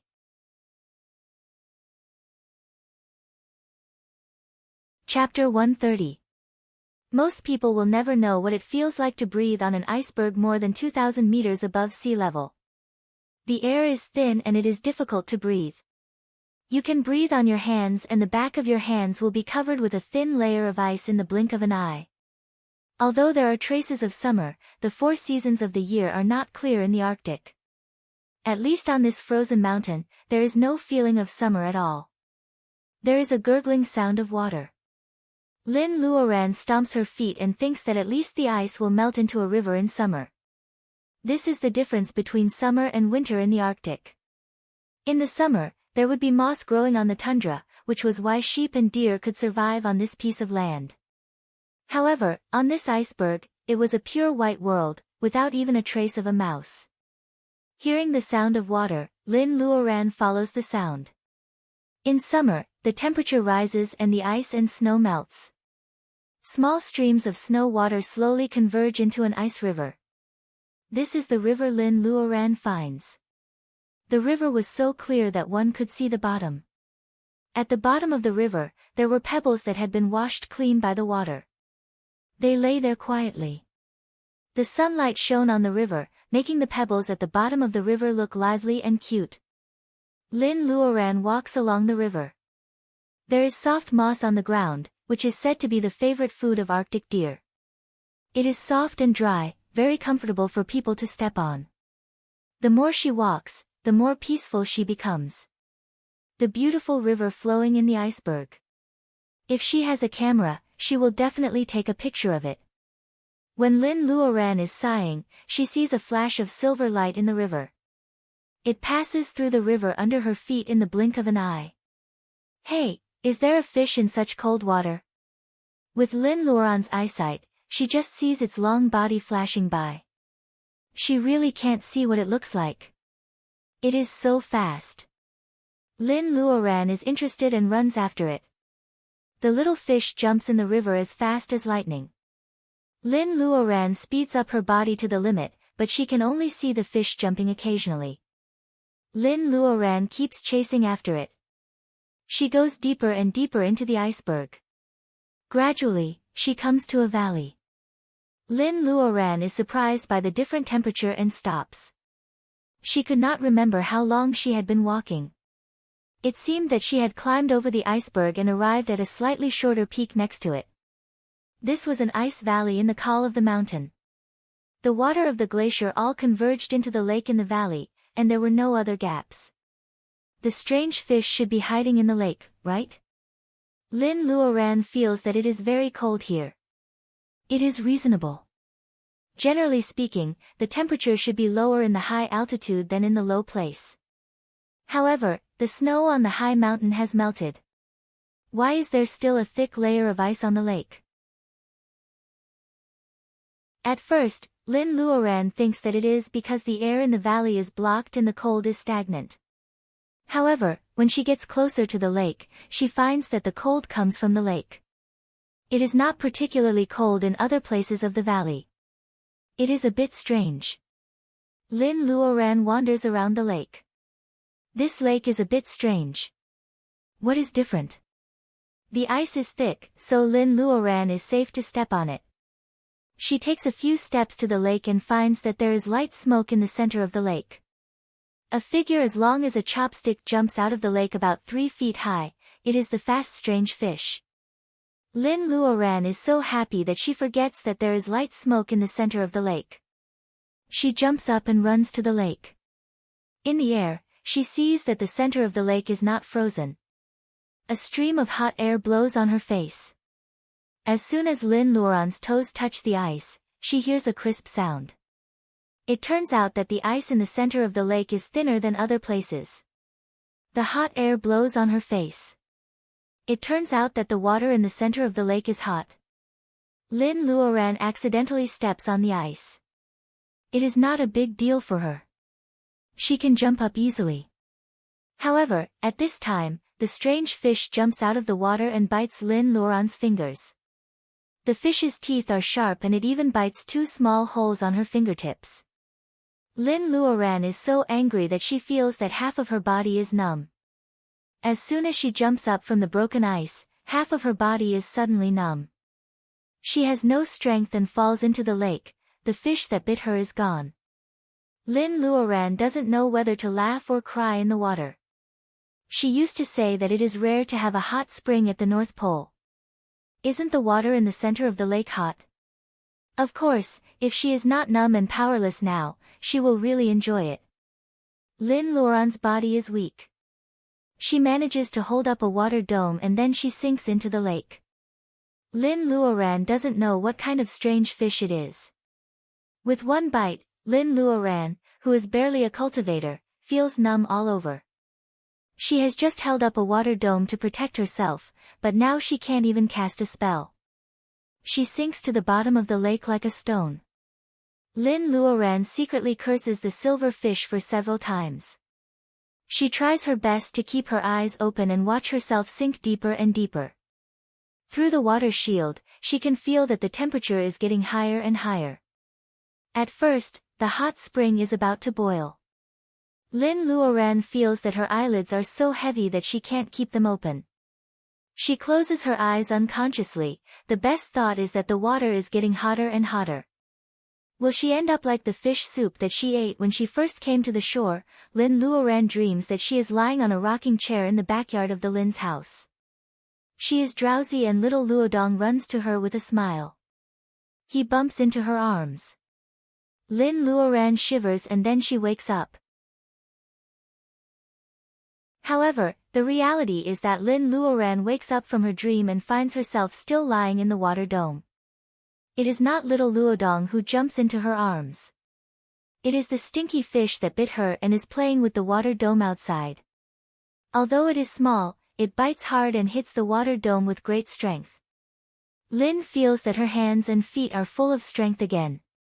She makes a face at it in the water dome. It scares away the strange fish with a pair of round eyes whose back is silver but its body is actually transparent. Lin Luoran starts to look around. First of all, she is at the bottom of the lake. She can see the shimmer of the lake when she looks up. Maybe it is already dark now. Lin Luoran doesn't feel hungry. It seems that only half a day has passed since she fell asleep. The strange fish has already run away. Lin Luoran can't take revenge on it even if she wants to. Besides, she is just curious. Reiki is running normally inside her body. Lin Luoran can only comfort herself that it is a blessing to suffer a little loss. She has seen the strange fish that can play in the ice water and swim freely in the boiling water. Lin Luoran decides to tell her father and others about it so that her climbing the iceberg will be worthwhile. Lin Luoran is optimistic. She is about to go up from the bottom of the boiling lake. Night comes quickly in the North Pole. There is no light on the surface of the lake, let alone the bottom of the lake. In the darkness, Lin Luoran finds that there is a faint blue light under her water dome.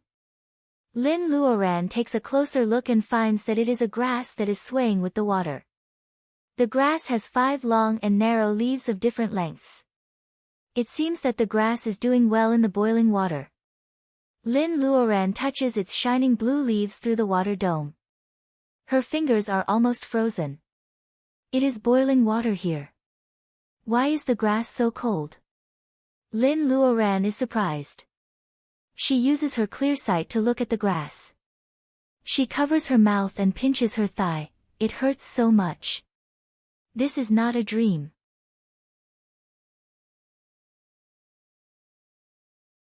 Chapter 131. Lin Luoran touches the leaves of the ice grass carefully through the water dome. Nothing unusual happens except the biting coldness. Lin Luoran's heart is pounding. Even if something is wrong, she must have this grass. Lin Luoran has only seen this kind of pure Reiki once, even when she just came out of the secret land and embarked on the path of cultivation, the small tree that helped her cleanse her marrows and tendons. Lin Luoran still remembers the unbearable heat of the red fruit after she swallowed it. She has never seen such a magical small tree again, even though she has collected countless spirit herbs and elixirs in the secret land. Lin Luoran suspects that the small tree is the real treasure of nature. Bone-chilling ice spirit grass actually grew in boiling water. Was it only in such a contradictory environment that such a treasure of heaven and earth could grow? Lin Luoran carefully picks up the small stones under the ice grass, trying to transplant it out of the water without hurting its roots. As soon as she puts her hand on the roots, the silver fish comes out of nowhere and attacks Lin Luoran angrily. Lin Luoran hides in the water dome. There is abundant water Reiki around. The water dome feeds water with water, so she is not afraid of the risk of collapse. The silver fish is so angry. If it had feet, it would really jump up and down. Lin Luoran feels the pleasure of revenge. Treasures of nature must be guarded by strange beasts. Is this silver fish the guardian beast? That's so lame. Lin Luoran carefully pulls out the ice grass and pushes the angry fish aside. The water temperature here is too high. If the ice grass doesn't adapt to the temperature and dies, it will be heart-wrenching. At this moment, the only thing Lin Luoran can hope to do is to plant something and grow it to live in the space. She flashed into the space with the ice grass and picked up a few small stones that were originally at the root of the ice grass. There is only water in the small pond in the space. Lin Luoran plants the ice grass beside the shallow pond and circles its roots with small stones. The leaves are still beautiful. It seems that when in Rome, do as the Romans do. She heaved a sigh of relief. The temperature of the pond water hadn't changed yet, so she didn't have to worry about those elixirs freezing to death when she watered them in the future. However, this ice grass was really strange. It seemed that the only thing that was cold was itself. It was the same in the boiling water, and it was the same in the spirit pool. Lin Luoran puts her hand into the pond to feel the temperature.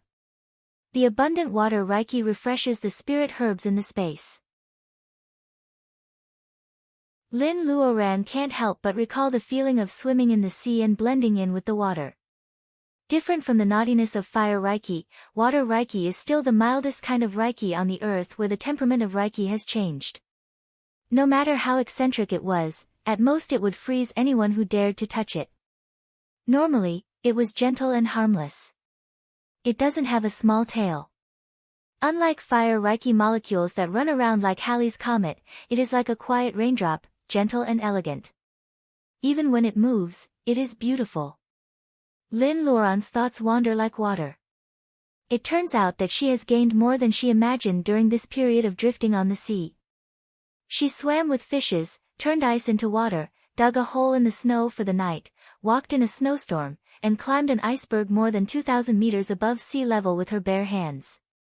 These experiences were all different, but they all led to the same goal. She has never understood the nature of water as much as she does at this moment. Ice is water, frost is water. Water is ever-changing, but it is always the same. Lin Luoran is actually by the spring in the space. She forgot that she is still at the bottom of the lake and unconsciously meditated. She is so meditated that she can't wake up even if there is thunder. However, the bead is still at the bottom of the lake. Lin Luoran has completely forgotten about this at the moment, but she doesn't forget about the silver fish whose spirit herb she robbed. In the blink of an eye, the abominable creature disappears with the thing it guarded. Only a round thing is left between the stones, stained with her breath. The silver fish is not as weak as Lin Luoran thought. It is a magical species. Every 1,000 years, before it evolves, it will grow smaller and smaller. Not only will it return to its youth, but its talent will also disappear. Only the characteristics of the species and some means of self-protection will be left. However, after 1,000 years, the silver fish will not only get the inheritance of the species, but also shed its skin and transform. It will stand on the top of the ferocious beasts again. Lin Luoran is lucky that it happens to be at its weakest period. Otherwise, it will be much more difficult for her to get the ice grass than to escape from the dead woman. The silver fish is muddle-headed and its mind is not clear. It only knows that the ice grass is very important to it, but it doesn't remember that it has been guarding it for 1,000 years. It is stolen by Lin Luoran, and there is only a bead left. The silver fish rolls in the sand, stirring up the water in the lake. It has nowhere to vent its anger, so it opens its mouth and swallows the bead. In fact, the silver fish is born with the ice grass. At this moment, its mind is muddled, and it has no idea that losing the spirit herb is a fatal blow to it. It just feels that the hot lake water is becoming unbearable. It can't stay at the bottom of the lake anymore, and the bead in its belly makes it uncomfortable. It decides to play for a while to digest.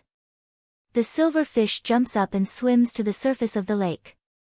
It only takes a few seconds. The temperature in the middle of the lake makes it uncomfortable. The silver fish swims upstream along the ice river and soon disappears in the ice river. The silverlight fish felt its stomach becoming more and more uncomfortable. It swam across the ice mountain stream, but hitting the pebbles did not help. Unknowingly, the silverlight fish swam further and further away from the ice river that it remembered to never leave. The glacial river flowed into the sea, and the small silver fish was like a dragon entering the sea. It was indescribably happy and comfortable, and the discomfort in its stomach was forgotten for a moment. Fish were the fattest in summer, and the small silver fish instinctively rushed towards the small fish among the corals. Its bite can even knock out a cultivator in the level of training chi, not to mention these ordinary sea fish. The silver fish shivers. Its belly is too full, and the bead is no longer uncomfortable. Lying among the rocks, it feels so comfortable that it wants to sleep. It turns out that there is so much food here. It thought it was such a waste to only bring the food to the lake where it is difficult to catch a fish. The silver fish burps, completely forgetting the warning from the depths of its mind. The sea is too dangerous for it now. A seal has been staring at the direction of the silver fish for a long time with its small eyes.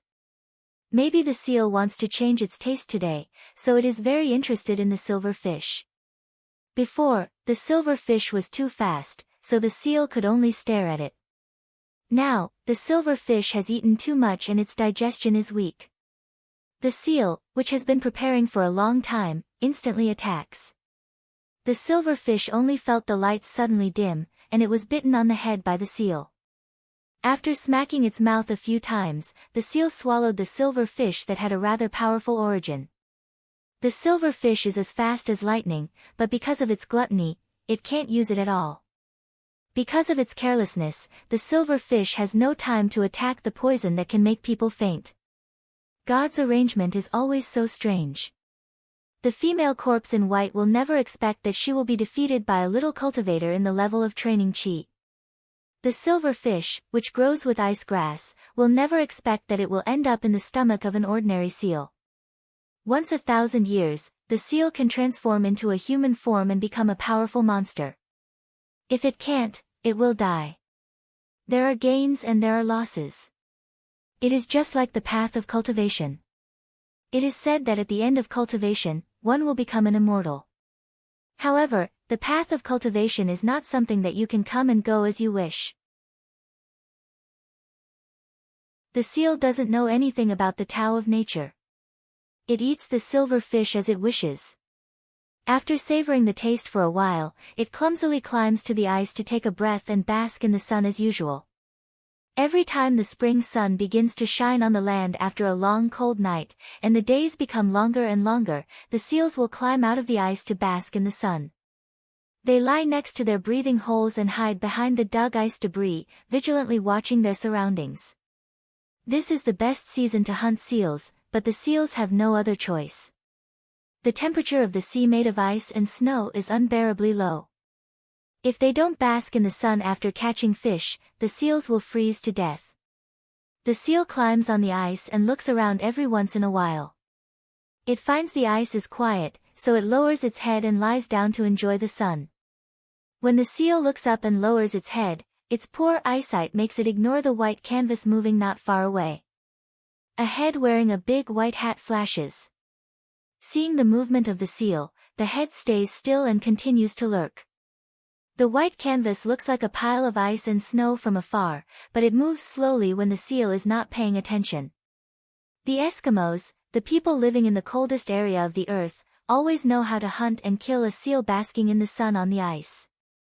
The seal falls asleep with the sacred bead lying quietly in its stomach. The white canvas moves again.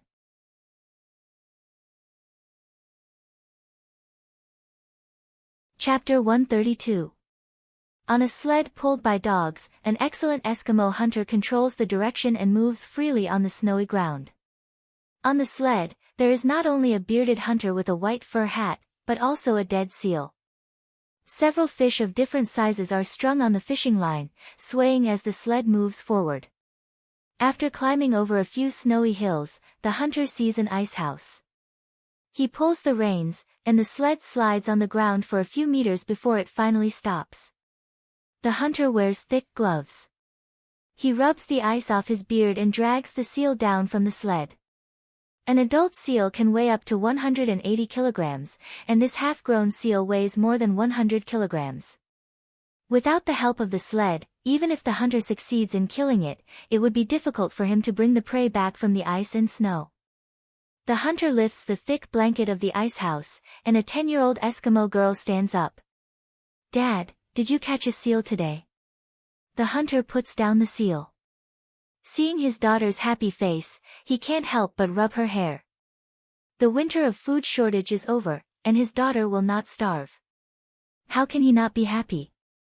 Tess runs out to hug the dog pulling the sled, and comes back with the string of fish.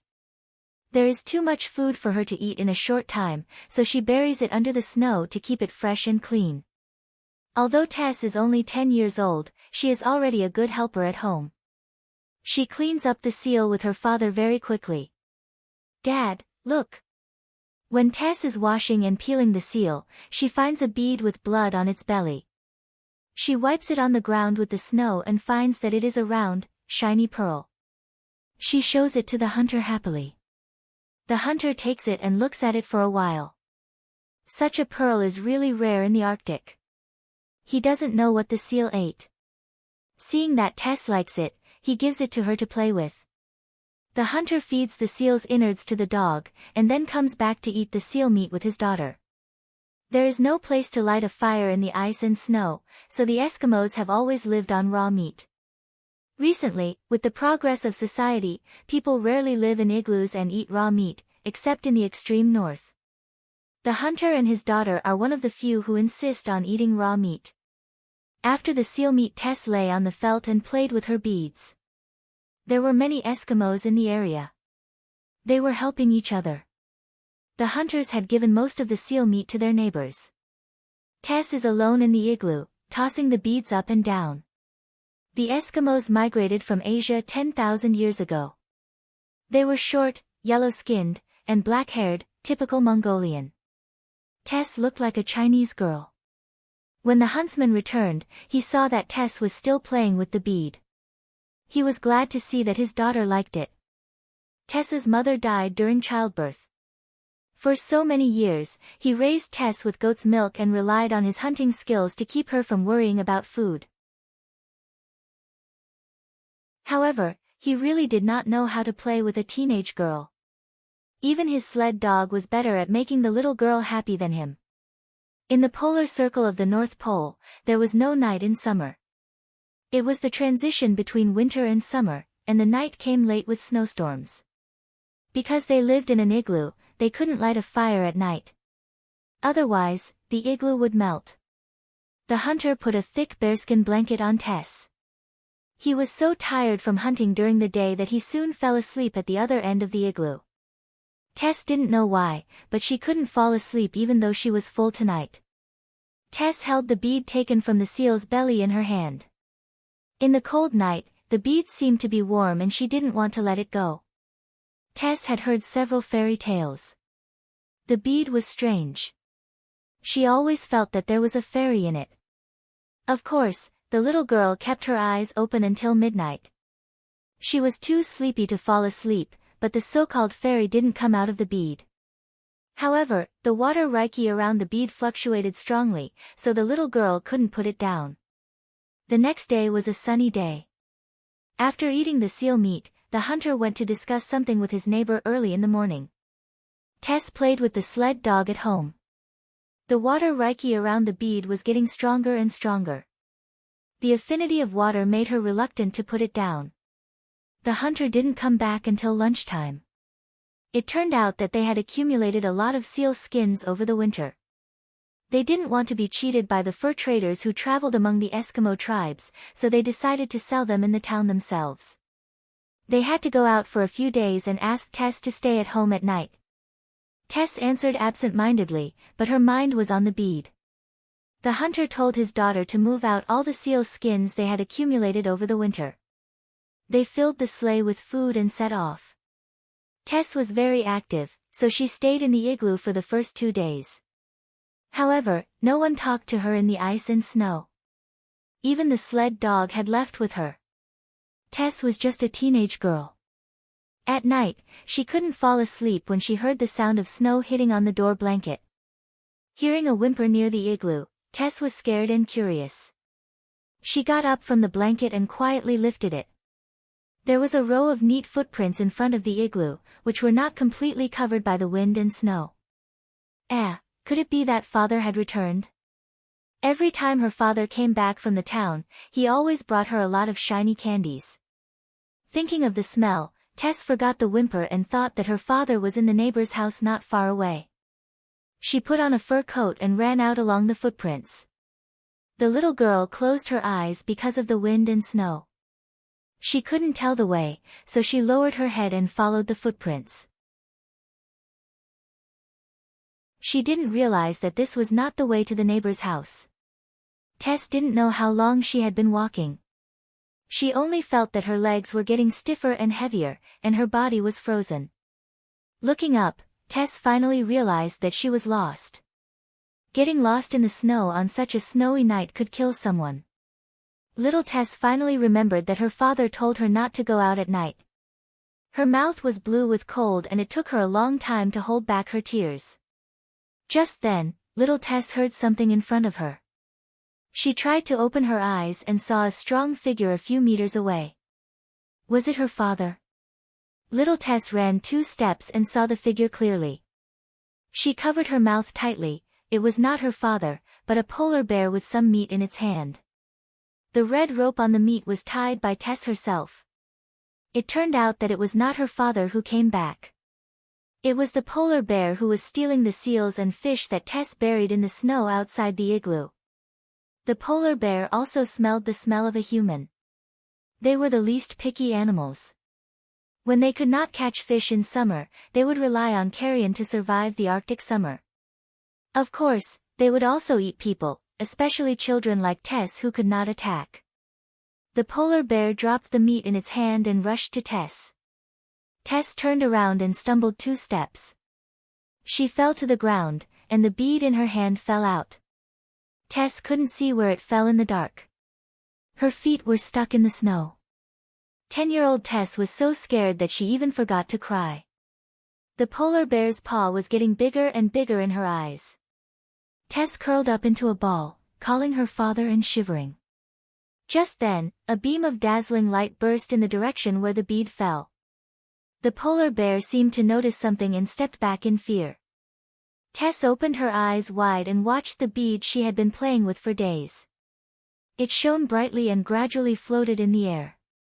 In the blink of an eye, a woman in a dress suddenly appeared at the place where the bead shone. Against the light, Tess couldn't see the woman's face clearly. The glowing bead on her wrist was like a small sun, lighting up the Arctic night. Wearing such a thin and beautiful dress, the woman suddenly appeared. Was she a fairy who came to save her? 10-year-old Tess stared at the fairy who was walking towards her, and tears of fear rolled down her cheeks in hindsight.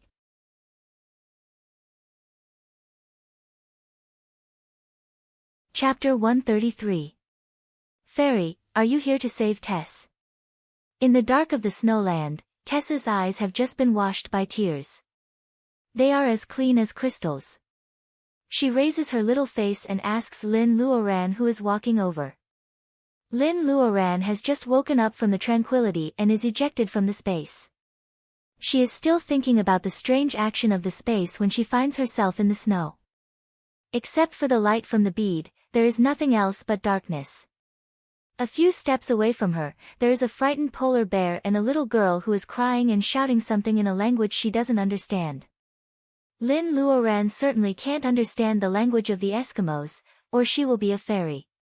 However, Lin Luoran can understand the fear and hope in the little girl's eyes. Thinking of the polar bear which seems to be scared away by her breath, Lin Luoran has a general idea of what happened before. Lin Luoran secretly sighs. She wants to step forward to comfort the little girl, but before she moves, she activates the water Reiki everywhere on the ice land. Reiki of the 5 elements fill every corner of the world. Only cultivators with the Taoist root can feel them. Ordinary people can't even find a stepping stone in a treasure house. Why is it said that cultivators with single Taoist root are geniuses in cultivation? In fact, each cultivator's sensitivity to the Reiki of the world can be regarded as 10 points. Cultivators with single Taoist root will naturally have a sensitivity of 10, but cultivators with double Taoist root will have a different ratio. If they are lucky and have a ratio of 1:9, cultivators with single Taoist root will only be slightly weaker than cultivators with single Taoist root. In this way, cultivators with 3 Taoist root will be much weaker than cultivators with 4 Taoist root, not to mention cultivators with 4 Taoist root. As for cultivators with 5 Taoist root, they are basically useless.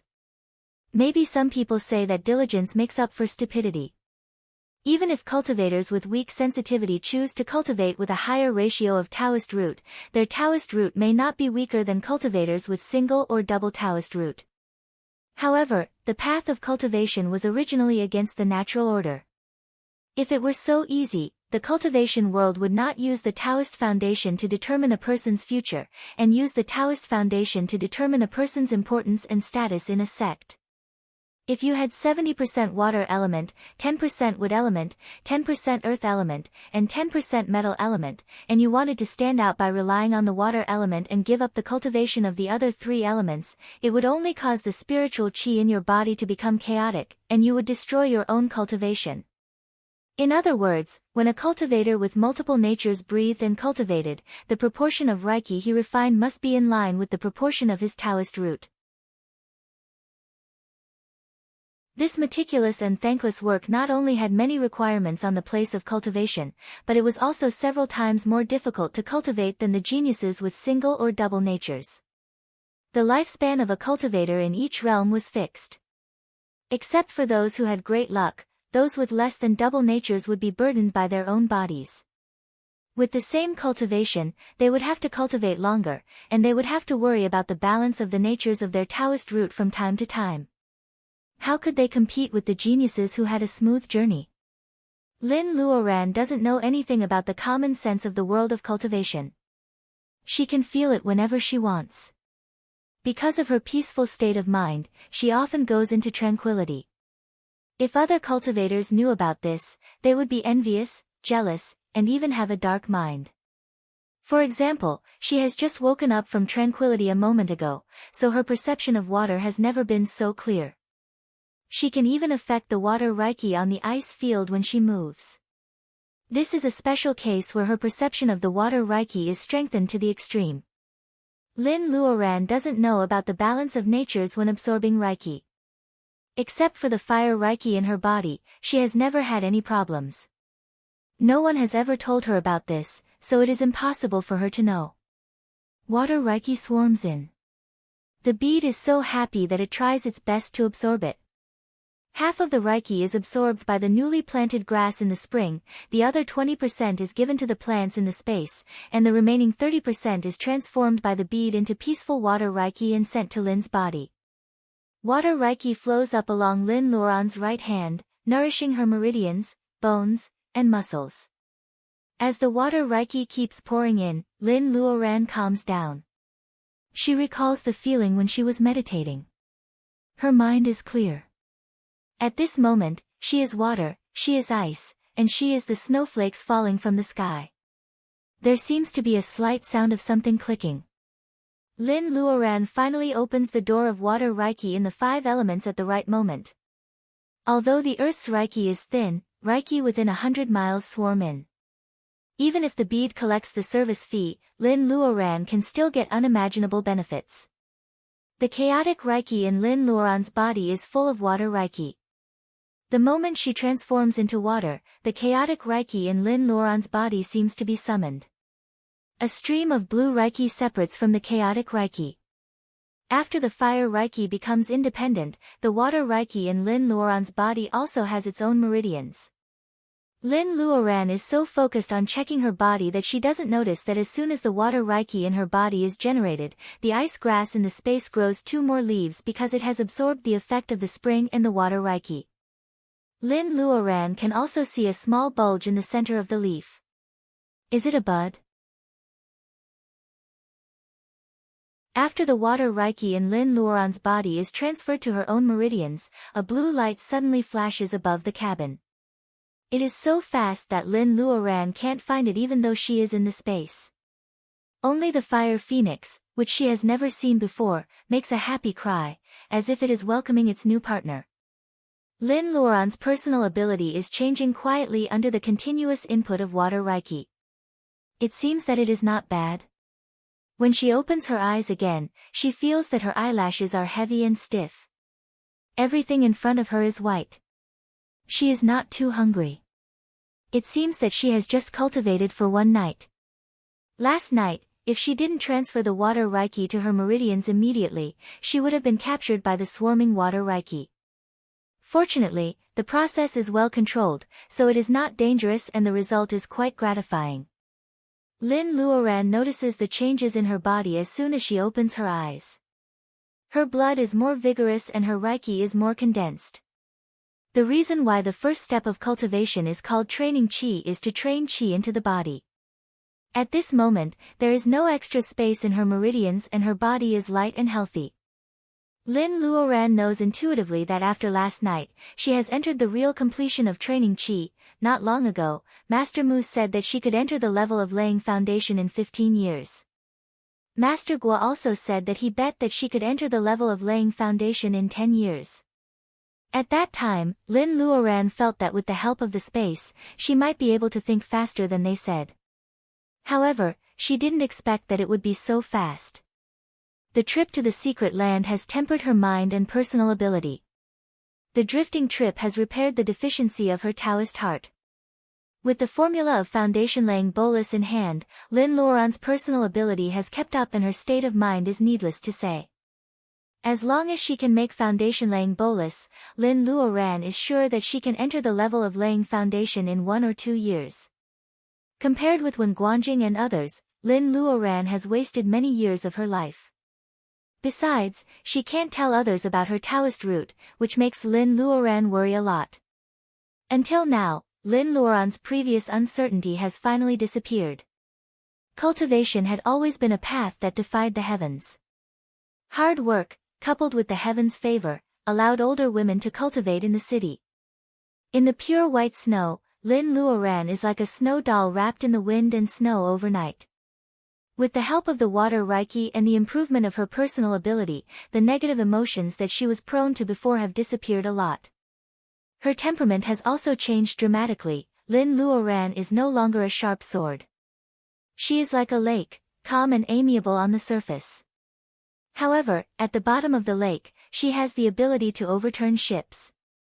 Thank you, everyone, for your support and support. The tragedy of Dianbai has finally been resolved with the help of others. Although the chapter that should have been updated last night was nowhere to be found, it was still better than being completely wiped out.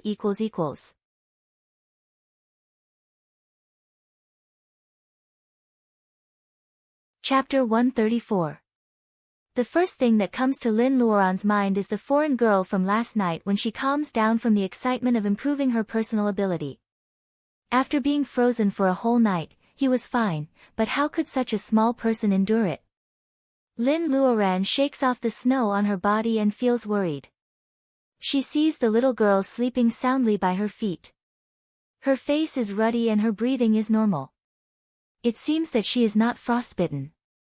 Lin Luoran thinks for a while and suspects that the little girl is too close to her. When the water Reiki fluctuated last night, the little girl was blessed and slept peacefully on the snowfield. How lucky! Lin Luoran wants to wake the little girl up. However, she doesn't know how long the little girl has been lost on the snowfield. Lin Luoran decides to go and make some preparations first. She was merciless when she killed her enemies, but because of her personality, she could not leave an innocent person to die. If she left such a young child alone on the snowfield, it would be no different from killing her with her own hands. Lin Luoran quickly climbs over the snow hill and disappears in the ice and snow. Tess feels that she has a very good sleep. She had a very interesting dream. She dreamed that she was lost in the middle of the night and met a fierce polar bear that was stealing the meat of her seal. Just as the polar bear was about to pounce on her, a fairy in a dress came out of the pearl that she had loved so much for the past few days. She easily scared the bear away and came to protect her. Thinking of this, Tess smiles even when she is half asleep. Her eyelashes flutter and she opens her eyes. Today is another sunny day. Father will be back soon, right? If she tells her friends in the tribe about her dream last night, will they believe it? Tess thinks of the children who often laugh at her for not having a mother. She thinks angrily that she will not tell them such a funny dream. But that fairy looks so beautiful. In the bitter cold of the Arctic, people have to wear thick clothes all year round. Tess has never seen any woman in the tribe wearing a dress. However, she knows what beauty is. Her father accidentally brings back a thick album from the small town. There are many women in the album called Stars by her father. They have delicate skin and wear all kinds of dresses that expose their breasts and legs. Tess always wonders if they are not cold. But at the same time, in her eyes, those women in skirts were really beautiful. But none of them are as beautiful as my guardian fairy. Little Tess clenches her fists to dispel the sadness of not daring to look at the fairy's face in her dream last night. However, she finds that the bead in her hand is gone. Tess looks for it in a panic, only to find that it is not felt but cold snow under her body. He had actually slept in the snow last night. Was everything that happened last night real? Was it not a dream? Tess stands up and looks around. Not far away, there is a half-buried seal meat on the snow. This is not her igloo either. But she doesn't see the fairy in the snowy hills. Tess sat down, hugging her knees, and buried her head in them. Although she is precocious, she is only 10 years old after all. Thinking that she escaped from the polar bear last night, Tess is more afraid than happy. Her father has gone to the town. No one in the tribe will find out that she is missing. When her father comes back and brings people to find her, will she be like little Stone who went missing last year because of playing?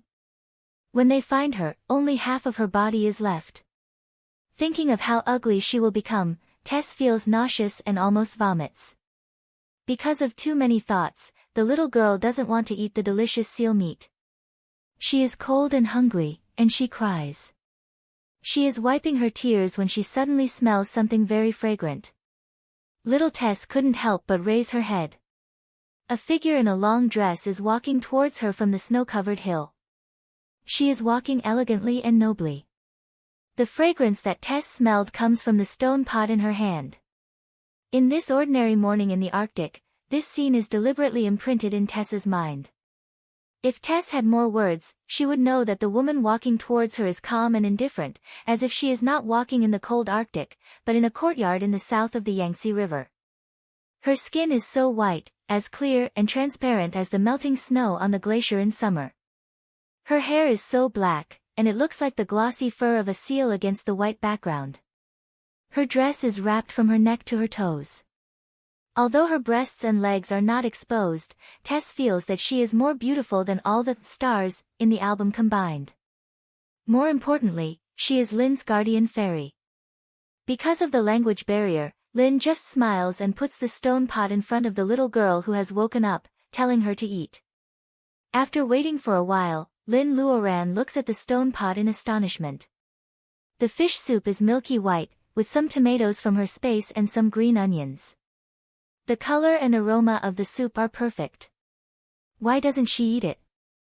Lynn Luoran doesn't know what to say. Lynn pushes the stone pot to little Tess. In fact, Tess is still immersed in the fact that the fairy is here all the time. She has no idea that she can eat the fish soup that smells so good. The Eskimos ate raw food because there was no place to start a fire in the cold Arctic. However, just like the Huaxia people occasionally ate sashimi and salads, they would not reject cooked food if they had a choice. Tess drinks up half of the pot of fish soup. If Lynn Luoran doesn't doubt that the little girl hasn't eaten for days, Tess would even lick the bottom of the pot.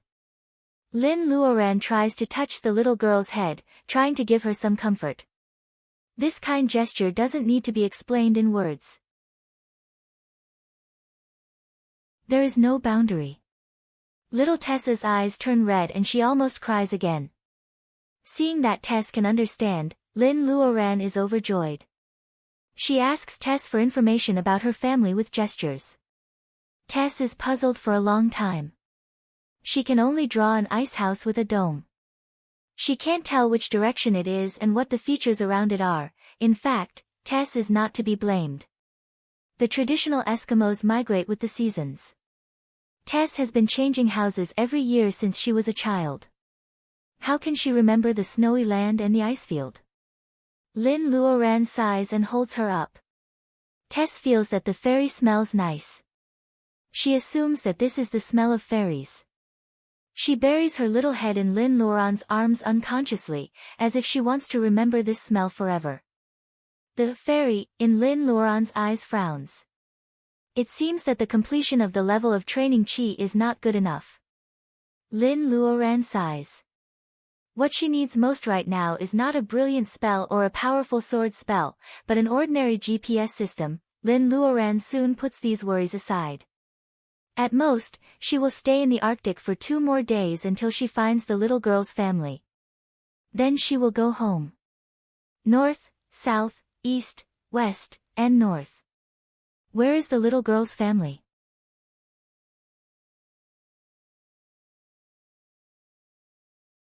Chapter 135. Little Tess is eating a peach in her hand.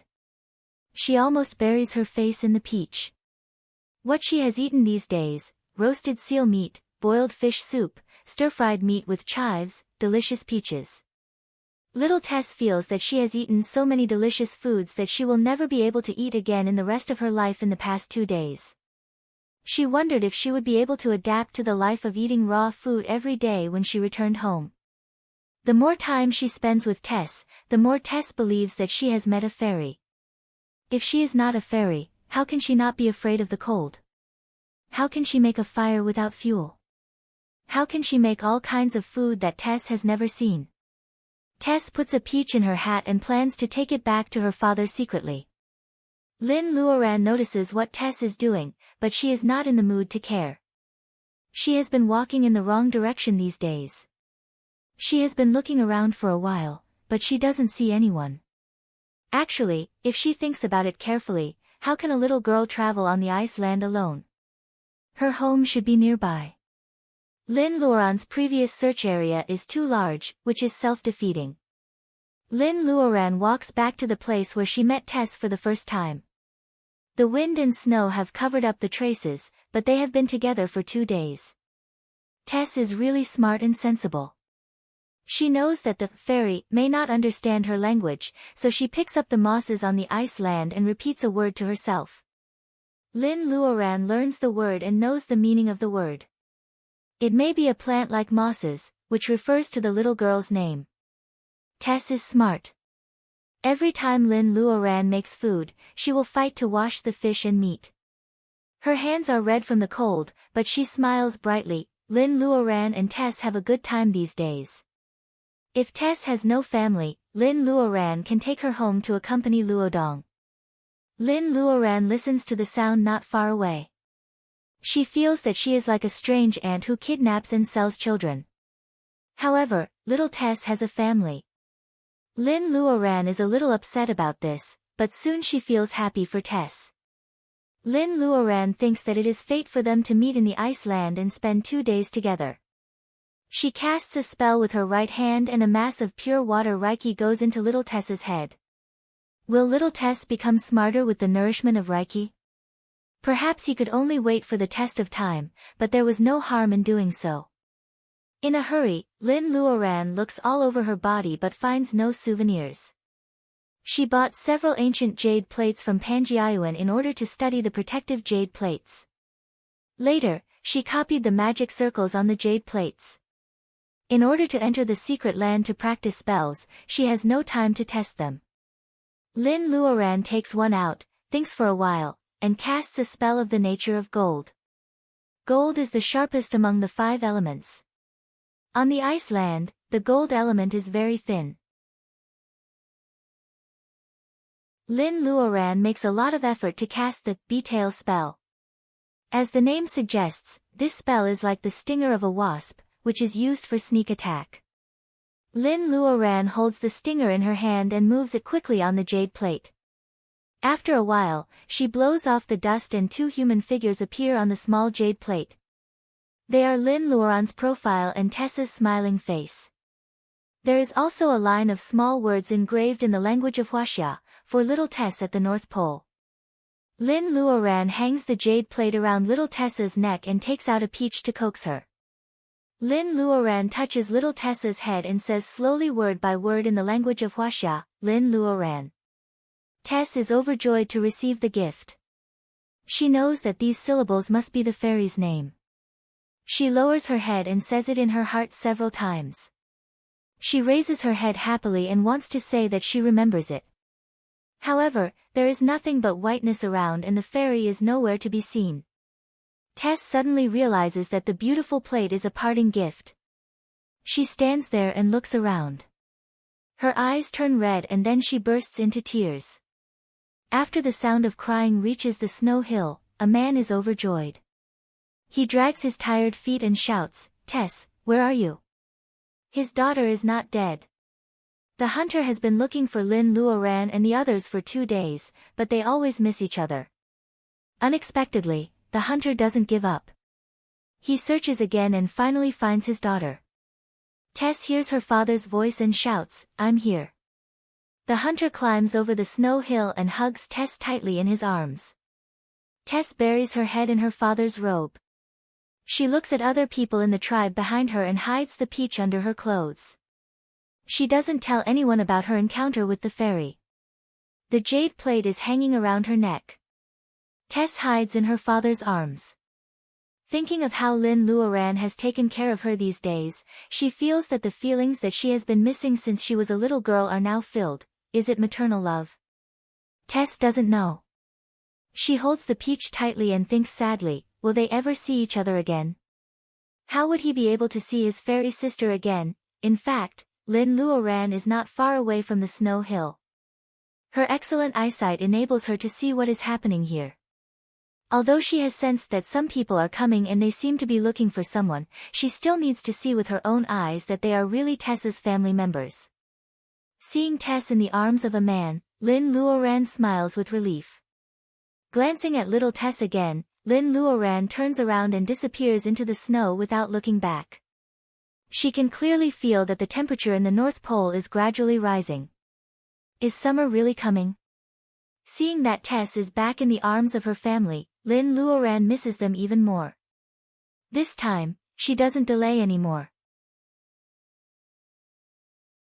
After walking on the snow field for 2 days, she is lucky enough to find a place with people. Lin Luoran eavesdrops for a while.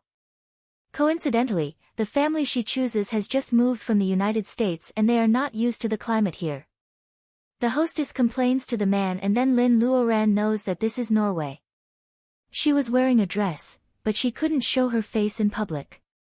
She could only steal one of the hostess's down jackets and leave a few big red peaches as money for the clothes. She came and went quietly, and no one knew when she left. Lin Luoran smiles when she sees the down jacket which is obviously 2 circles too big. She follows the bus of the town and goes to the nearby city. Then she exchanges some US dollars and buys suitable clothes and shoes. She also buys a cap with a large brim and a pair of sunglasses which can cover half of her face. Lin Luoran is very satisfied with her dress. She is not trying to be cool. It is just that she went to Hawaii in a normal way. Her passport doesn't say that she will come to Norway. If she goes back on her sword, she may be photographed by a tourist on a plane tomorrow. Lin Luoran doesn't want to be on the world page. There are also rules between the world of cultivation and the ordinary world. It is the exchange condition for the government to support cultivators not to expose her identity and cause trouble to the government. Lin Luoran wanders around the city. She goes wherever it is said to be dark. It takes her 2 days to find the local gangsters in every city and ask them to make a fake passport. These people who dare to make fake passports are all dirty. Seeing that Lin Luoran is alone and half of her face is so beautiful, they are very dishonest. They ask Lin Luoran to act like Popeye and break the steel bar of a baby's arm with her bare hands. These local gangsters are so scared that they don't dare to be presumptuous anymore. That night, they send the things to the hotel where Lin Luoran lives. They don't even want to pay the other half of the money. They give the leather bag to the front desk of the hotel and run away tremblingly. Lin Luoran takes the fake passport and looks it up and down. It is no different from her real one. It is true that money talks. On some occasions, it is not an exaggeration to say that it is true. After successfully booking a ticket back home, Lin Luoran pats her head. Why didn't she contact home first? She has been delayed for so long. Her family must be worried about her. Well, anyway, it is only 2 days. It is good to surprise Mr. and Mrs. Lin. Of course, it is impossible to go back empty-handed. Speaking of Norway's specialties, Baojia has always loved salmon. If she doesn't bring more back, she will feel sorry for coming here. As for the local goat cheese, it is said that even the French, who are proud of cheese, love it. Of course, Baojia will buy more. Anyway, there is still a lot of space in the space. She will make the best use of this natural fresh-keeping cabinet. It has been 2 days when Lin Luoran gets off the plane to Rome City after many twists and turns. Sure enough, it is early summer. The girls in our city who have been wrapped up for a whole winter have begun to put on this year's new high-heeled shoes and skirts. Such beautiful scenery can be seen everywhere outside the airport. Lin Luoran takes a breath of the air of her hometown. Although it is not as fresh as the unpolluted air in the North Pole, as the saying goes, the moon is the light of home.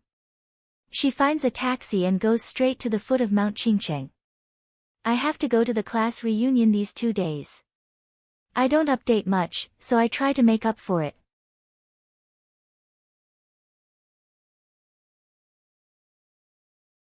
Chapter 136. The back of Mount Qingcheng is a sparsely populated place. Real estate companies have developed many single-family villas along the mountain. These buildings built in the beautiful Mount Qingcheng have the same price as the class they represent. Speaking of which, Lin Luoran once read in a real estate magazine more than a year ago. The price of a villa is about 40 to 50 million yuan. Although the people are getting richer and richer, most of the wealth of a rich man is in real estate. Few people are willing to spend 40 to 50 million yuan to buy a holiday villa. Therefore, Lin Luoran read in a magazine that most of the villas here are for rent. Even so, the high rent is daunting for Lin Luoran, who is not even a white-collar worker. Where is she now if she is not cultivating? Lin Luoran gets out of the taxi and stares at the entrance of the villa group in a daze. A year ago, she would never have imagined that one day, she would own such a house.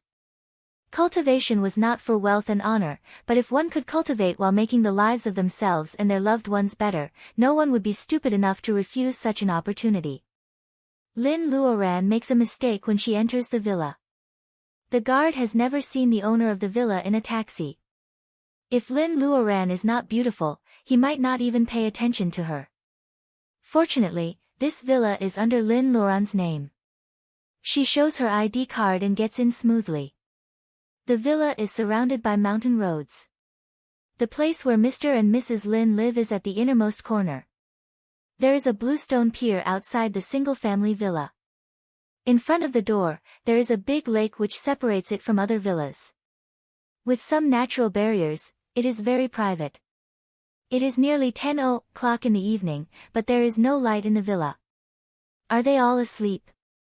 Baojia is not a person who goes to bed so early. Lin Luoran feels strange. Seeing that the door is unlocked, she sneaks in.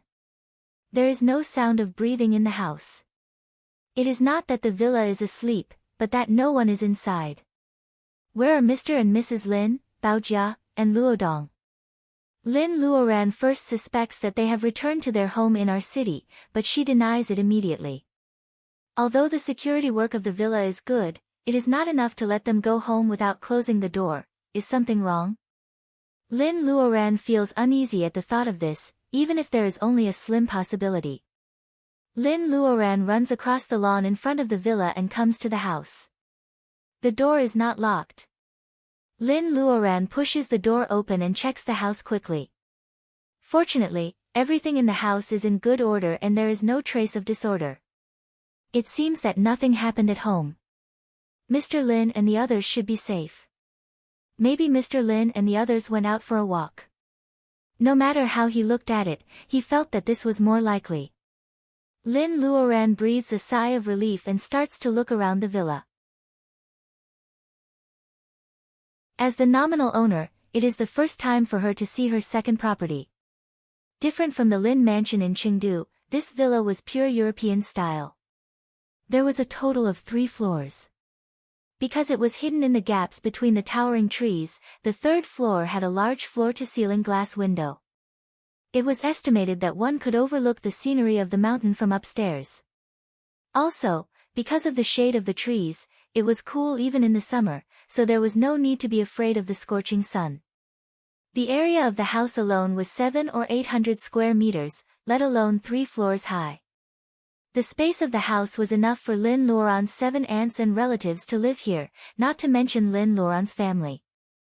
The yard was surrounded by iron railings, and there was a huge open-air swimming pool inside. The rest of the yard was paved with grass, and there was a circle of roses in the corner, which were in full bloom in the past 2 days. There was also a swing under the vines. At first glance, it looked no different from an ordinary villa, but the details were exquisite and different. Wait, what is that round thing in the corner? Lin Luoran looked carefully and couldn't help but laugh. The cowpea vines and eggplants on the bamboo rack were just right. The round purple eggplants and the long cowpeas were not shy at all in this European-style mansion. This must be the masterpiece of Mrs. Lin. Mr. Lin was passionate about cooking, and he didn't worry about where the ingredients came from at all. Lin Luoran was thinking whether she should give some seeds optimized by the space to Mrs. Lin. Suddenly, she heard a girl's laughter, which was as clear as the crisp plums that would only be on the market in summer. Lin Luoran couldn't help but stand still and listen. The longer Lin Luoran listened, the wider the smile on her face became. In the end, she was so happy that she almost became a fool. Under the dim streetlight, Baojia reminded Mrs. Lin to be careful and slowed down to wait for Mr. Lin. In Baojia's arms, Luodong was asleep. Young Master N's vegetarian dishes are really good. Is he patient with Luodong? Baojia, do you think we should invite him back? It was Mrs. Lin who often went to the Taoist temple at the back of the mountain to freeload meals. She was impressed by young Master N's cooking, so she felt embarrassed after eating for a long time. The taste of those vegetables was not any worse than the vegetables Xiao Ran brought back in the past. They were both eggplants, but they were grown by themselves. No matter how they cooked it, it would not taste the same. Baojia was in a cold sweat. The young master and that Mrs. Lin mentioned was the eldest apprentice of the Qingqing school. That old Taoist loved him a lot. Every time An cooked, Baojia knew that An would be scolded. A cultivator who was obsessed with pots and pans all day long would definitely make his master angry. Baojia and her parents had moved to the Qingqing villa for more than 3 months. At first, she took care of Baojia's parents on behalf of her best friend. As time went by, Mrs. Lin took great care of Baojia. Although Mr. Lin didn't like to talk, he knew that Baojia loved to eat fish. He always caught some wild fish for Baojia under the guise of fishing. Sometimes, Baojia even thought that if her parents were still alive, they would be in the same situation. These 3 months were the best and warmest days in Baojia's life. How nice it would be if Luoran was here. Thinking of the news from the capital that her best friend had been missing for more than 2 months, Baojia hides the worry in her eyes and smiles with her mother again. She hasn't told her parents the news yet. The excuse she gave was that her best friend was working for the country and couldn't contact the outside world. If Luoran still didn't come back, Baojia really didn't know how to make it up. Sure enough, as soon as Baojia thought of this, Mrs. Lin began to nag again. What's going on? There are so many people in the state of Huaxia. Why did Luoran have to do some damn task? She didn't even come back for the new year. Now it's almost summer, and she didn't even have a phone call. Mrs. Lin never stopped talking in front of her acquaintances. Now that her life is carefree, she is more cheerful. She is no longer the same as she was when she was in Li's village. She seemed to be born inferior because she didn't have the same surname. Mr. Lin is still the same. Hearing Mrs. Lin's complaints, he can't help retorting, no matter how capable she is still from the state of Huaxia. What's wrong with helping the country occasionally? You old lady, you talk too much. Mrs. Lin is angry. Which part of me is old? Mr. Lin looks at his wife who has changed a lot. Her hair is black. Except for the wrinkles around her eyes are bright and her teeth are white. She really doesn't look old at all. Mr. Lin can only keep his mouth shut and let Mrs. Lin scold him. In fact, compared with Mrs. Lin, Mr. Lin has changed the most. Both of them have become younger. Mr. Lin not only looks like a man under 40, but his facial features stand out when he is young. He looks like an elegant and mature man. Mrs. Lin feels it unfair. In fact, as a woman, she is more or less worried that Mr. Lin doesn't like her. It is said that a daughter takes after her father. In fact, Luoran's facial features are mostly inherited from Mr. Lin. Therefore, when Mr. Lin becomes younger and he is no longer dressed like an old farmer, his temperament naturally stands out. Seeing that Baojia and Lin Luoran start to talk about this old contradiction again, Baojia feels a headache. Women always love to be beautiful. Mrs. Lin doesn't mind. Unless Luoran's appearance is better than Mr. Lin's, there is nothing she can do. She has walked past the bluestone pier. Holding Luodong in one hand, Baojia pushes open the door of the villa. Under the light from outside the wall, there is a pretty figure standing there. Baojia takes a while to recognize the familiar face. Baojia almost cries. Standing in the grass is her best friend who has been missing for more than 2 months. Her eyes are also shining with tears, Lin Luoran, who seems to be prettier than before. Why don't you go in? Mrs. Lin is wondering why Baojia is standing at the door. After a few steps, she sees her daughter standing under the street light. Ah! She rushes over and hugs Lin Luoran regardless of her tears. Luoran, you are finally back. Mrs. Lin hasn't seen Lin Luoran for more than 3 months. She is on a mission that they can't even contact. Mrs. Lin feels that Lin Luoran is all right. She holds Lin Luoran in her arms and doesn't want to let go. Lin Luoran comforts her mother and says, "Dad." Mr. Lin secretly wipes away the tears on his face with his sleeve and says, "It's good that you are back. It's good that you are back. Baojia, thank you for your hard work in the past 3 months." Lin Luoran looks at Baojia seriously. She is sincerely grateful to Baojia for helping her to hide the truth of her disappearance. It seems that her parents don't know that she has disappeared.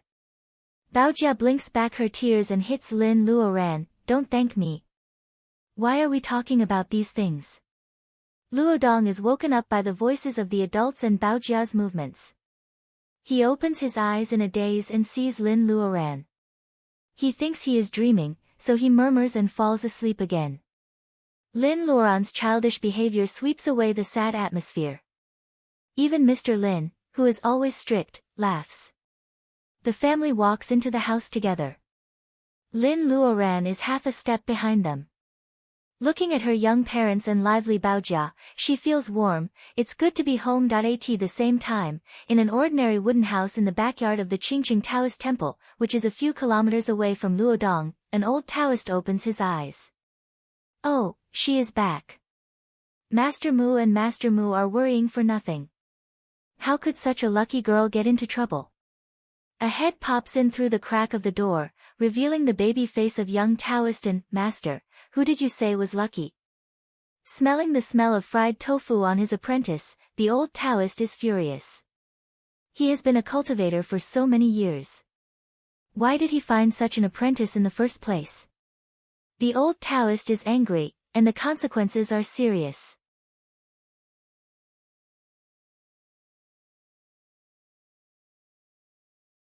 Chapter 137. That night, it takes a long time for the lights in Lin's villa to go out. Lin Luoran tells Baojia about her experience in the Arctic. Not only is Baojia fascinated, even Mr. Lin, who is full of youth, is bold for once. He holds Mrs. Lin's hand under the table and promises that he will take Mrs. Lin to travel around in the future so that her trip to this world will not be in vain. Lin Luoran also learns that Mr. Lin becomes younger not only because of the skin beauty bolus she makes, but also because after Lin Luoran left home, Mr. Lin insisted on practicing the breathing and practicing qi taught by his daughter every day. 2 months later, he has the sense of qi. The self-made spirit stones left by Lin Luoran are all absorbed by Mr. Lin. That is why Mr. Lin's appearance has changed dramatically. As for Mrs. Lin, she doesn't have the sense of qi. She now looks like she is in her early 40s, but it is all because of the efficacy of the skin beauty bolus. This is a prescription from the Lin family's medicine book, which is very effective. Lin Luoran makes the bolus with the herbs in her space, so it is as effective as some low-level boluses in the world of cultivation. Besides, Mrs. Lin is just burdened by life. Women in the countryside usually get married and have children early. Lin Luoran is 28 years old now and Mrs. Lin used to look old, but she is actually in her early 40s. Therefore, although the skin beauty bolus is effective, it can only make Mrs. Lin look much better than her real age. Mrs. Lin used to look too old, so there is a gap between her and her mother. The bolus made by Lin Luoran with ordinary fire cannot have such a rejuvenating effect. Tired from the journey, Lin Luoran chooses to sleep instead of cultivating. Lying in the bedroom that Mrs. Lin has prepared for her, Lin Luoran looks at the stars in the sky through the skylight. There are both good and bad things. The good thing is that Mr. Lin has the sense of qi. His natural endowments aside, it is obvious that he has the Taoist root. As for why she is worried, it is obvious that Mrs. Lin doesn't have the sense of qi. Is it because of her natural endowments or because she doesn't have the Taoist root? Lin Luoran sighs. If the whole family can cultivate and travel in the boundless world hand in hand, how comfortable it will be. Lin Luoran comforts herself with worry. It is normal for the offspring of cultivators and mortals to have the Taoist root for several generations, just like Commander Qin's family. Lin Luoran has the Taoist root. If Mr. Lin doesn't have the Taoist root, it can be inherited. However, Mr. Lin has the sense of qi. Why can't Mrs. Lin have the Taoist root? Lin Luoran goes to sleep with a heart full of worries. There is only one thought in her mind, which is to figure it out. If her mother really has no Taoist root, what should she do? Lin Luoran ignores this question intentionally or unintentionally. The next morning, Lin Luoran gets up especially early. When Baojia goes to Lin Luoran's room to wake her up, Lin Luoran is already gone. Baojia looks around and finds that Lin Luoran is shaking her feet on a big branch behind the villa. Baojia is so carefree and childish. Even though Baojia has the Taoist root, she has only learned some breathing techniques from Lin Luoran. Baojia is on the verge of training qi into her body. She doesn't have the bead as Lin Luoran does, but she has to refine Reiki every day like Wen Guanjing and other modern cultivators. Therefore, she is just a beginner and is still far away from the beginning of training qi. When Baojia is about to say something, Lin Luoran shows 5 balls of light in different colors in her hand and smiles at her friend weirdly. Baojia asks cautiously, "Linny, what are you going to do?" Lin Luoran pretends to be fascinated. It's lonely living in the mountain. Of course, I want to have sex. Baojia is about to spit at her when the 5 balls of light suddenly fly to her. She thinks that Lin Luoran is teasing her, so she screams. The 5 balls of light circle Baojia, who is screaming for a while. Baojia is surprised. She seems to notice that the 5 balls of light are not dangerous but good. They are not ordinary 5-colored balls of light. They are peaceful and harmless Reiki of 5 natures. For Baojia, who has suffered enough from the bad temper of Reiki, the 5 balls of light are more attractive than a good car in front of her. Baojia doesn't care about the dirt on the ground. She sits down and starts to absorb the Reiki on the spot.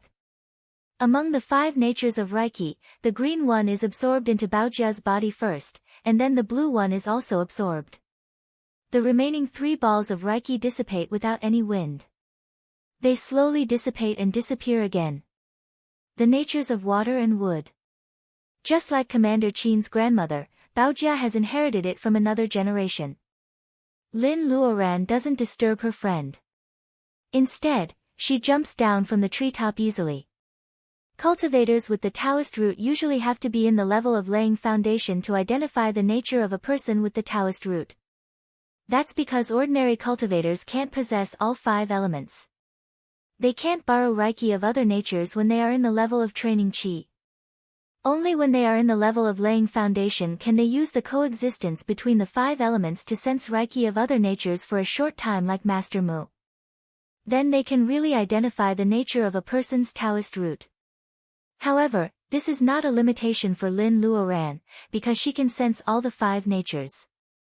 Should she identify the Taoist root for her parents? Lin Luoran thinks that her mother hasn't found the sense of qi yet, and she is not ready to face the worst yet. Therefore, she decides to put this problem off for a while.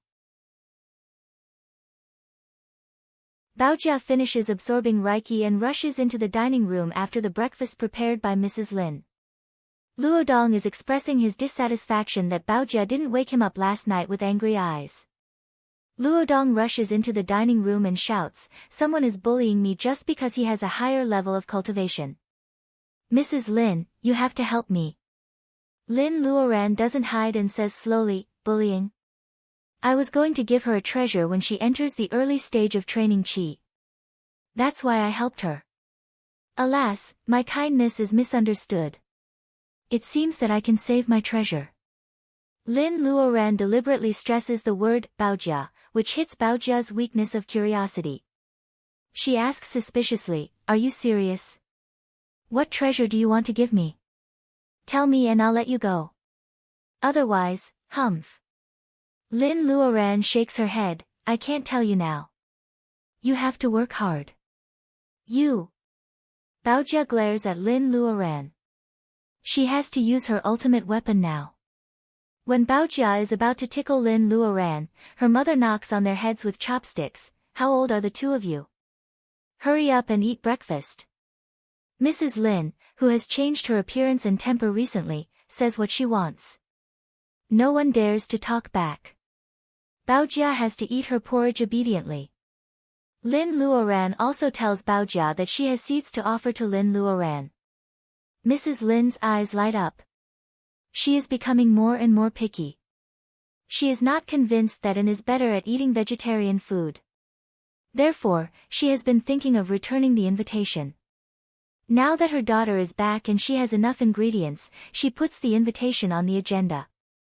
More importantly, if she can grow such delicious vegetables, An will be begging her to eat vegetarian food. In that case, An will be able to eat vegetarian food whenever he wants. Mr. Lin is happy to see that his mother is interested in his daughter's words. At least now that his mother has something to do, she doesn't have to worry about her appearance all the time. Good. Grow vegetables. Luodong is interested in playing in the mud. He claps his hands and agrees. Hearing this, Baojia speeds up. She eats porridge like a whirlwind, which makes everyone in the room snicker. At the same time, in the Qingqing Taoist temple at the back of the mountain, the baby-faced young master An is working hard to make tofu pudding. He suddenly sneezes. Young Daoist An scratched his head. Who was thinking about him? A younger brother rushes in. Seeing that An is making food again, he is so angry that he pulls An's sleeve and says, "Brother, the master is looking for you."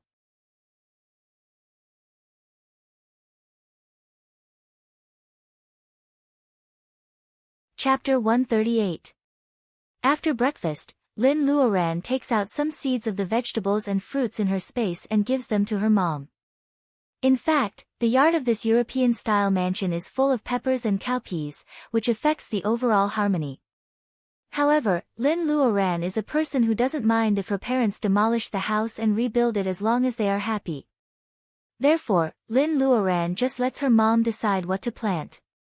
It's not that Lin Luoran is such a foodie that she thinks about food all day long. Well, life is long. Although food is indispensable, the desire for good food is one of the reasons. What's more important is that all the vegetables and fruits in the secular world are made with pesticides. When you go to the supermarket, you will find that the vegetables in the market are clean and there are no bug eyes on the cabbage. Is this normal? As for meat, there are all kinds of additives, which can also make people panic.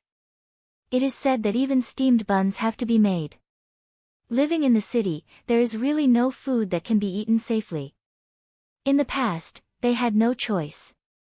Now that they have the space, their parents have more free time. They don't have to work on the farm to make a living like before. Now they have a lot of time to take care of the flowers and vegetables, which are also the spiritual sustenance of their parents. What's more, the vegetables and fruits cultivated in the space have the effect of removing toxins from the human body and slowly improving the body's physique. For ordinary people, it just makes the body healthier. For cultivators, it is also a kind of auxiliary cultivation. If the vegetables and fruits are planted well, it is not strange that they can evolve into spirit vegetables and spirit fruits. Mrs. Lin instructs Mr. Lin to loosen the soil around the iron fence in the back of the villa and the yard. Lin Luoran is afraid that the optimized seeds in the space will be wasted, so she takes out a pile of soil from the space and spreads it on the ground where Mrs. Lin is going to plant the seeds. Luodong is sent to water the seeds. Of course, the water in the space is diluted by the water in the spring. Anyway, the soil in the space is endless and the water will not be less.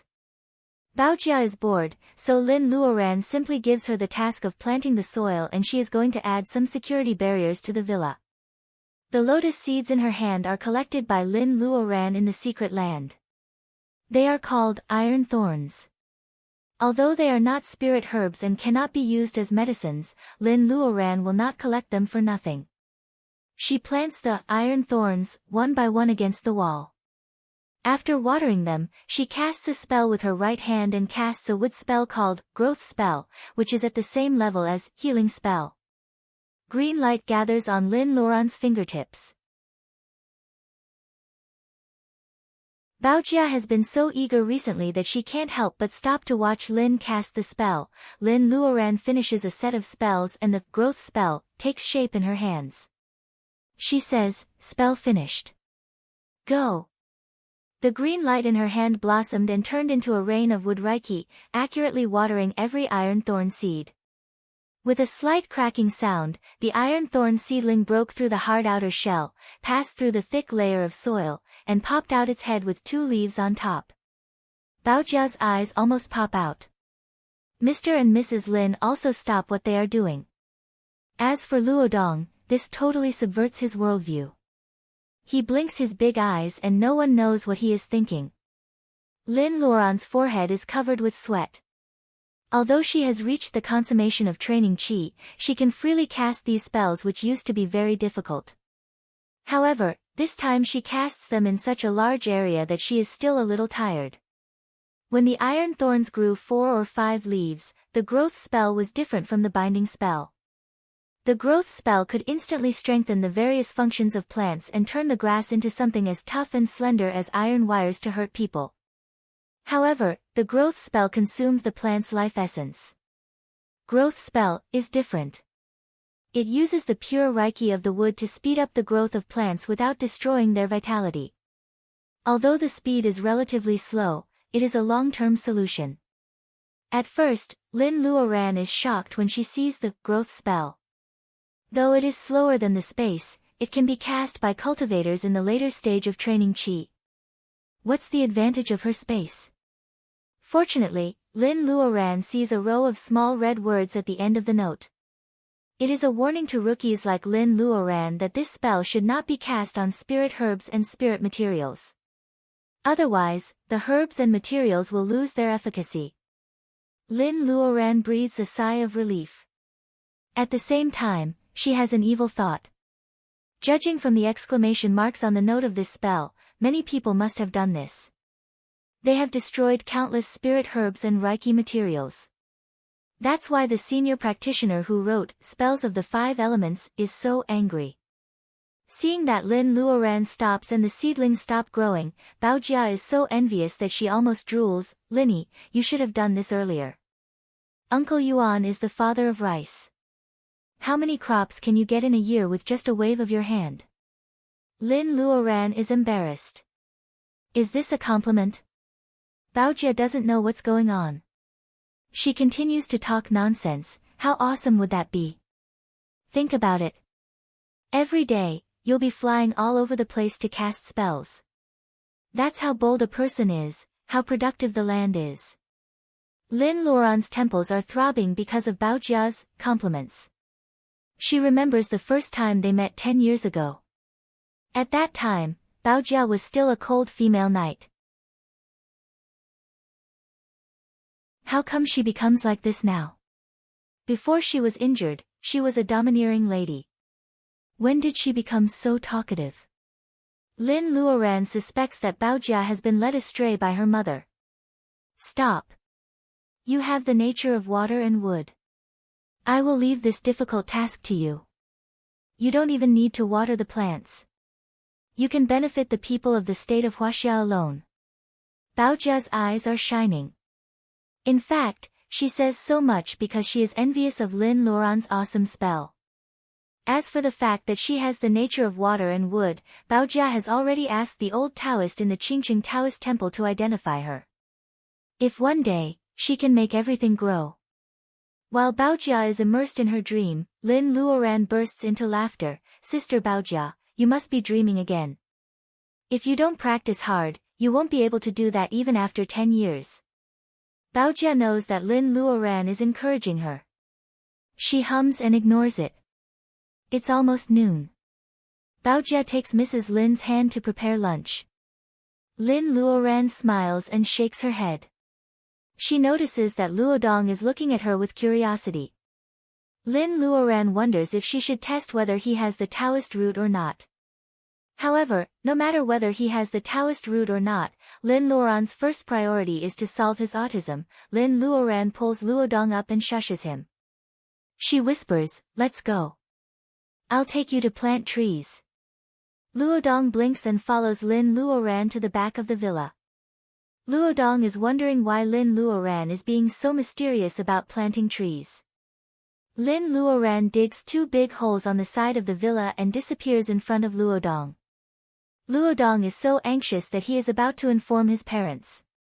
However, Lin Luoran shows up in front of Luodong with a peach tree in her hand. In fact, there is nothing strange about a peach tree. What is strange is that no one plants a peach tree with red and big peaches on it. Watching Lin Luoran planting trees and picking a peach to eat, the little boy feels that his worldview is overturned again. Even though he is autistic, he can't hold it anymore. After thinking for a while, he rushes into the house, ready to talk to Baojia, who has been nice to him in the past 3 months, about such a strange thing. When Luodong runs into the house, a head pops out of the iron gate of the villa. Young Taoist and has a baby face. Although he is handsome, he is a little jumpy in his Taoist robe. "Excuse me, is Sister Lin here?" Baojia doesn't know that it is his birthday until his mom calls him today. Although Baojia has 2 birthdays in a year, please praise him for not going out to play and updating. You're tuning in to the Blissful Bookshelf YouTube channel. We're so grateful for your support, and don't forget to subscribe to join us on this incredible journey through captivating stories. Your generosity through donations truly makes a world of difference, as it's the primary source of revenue that allows me to expand and enhance this channel for you. Thank you from the bottom of my heart for being a part of this adventure.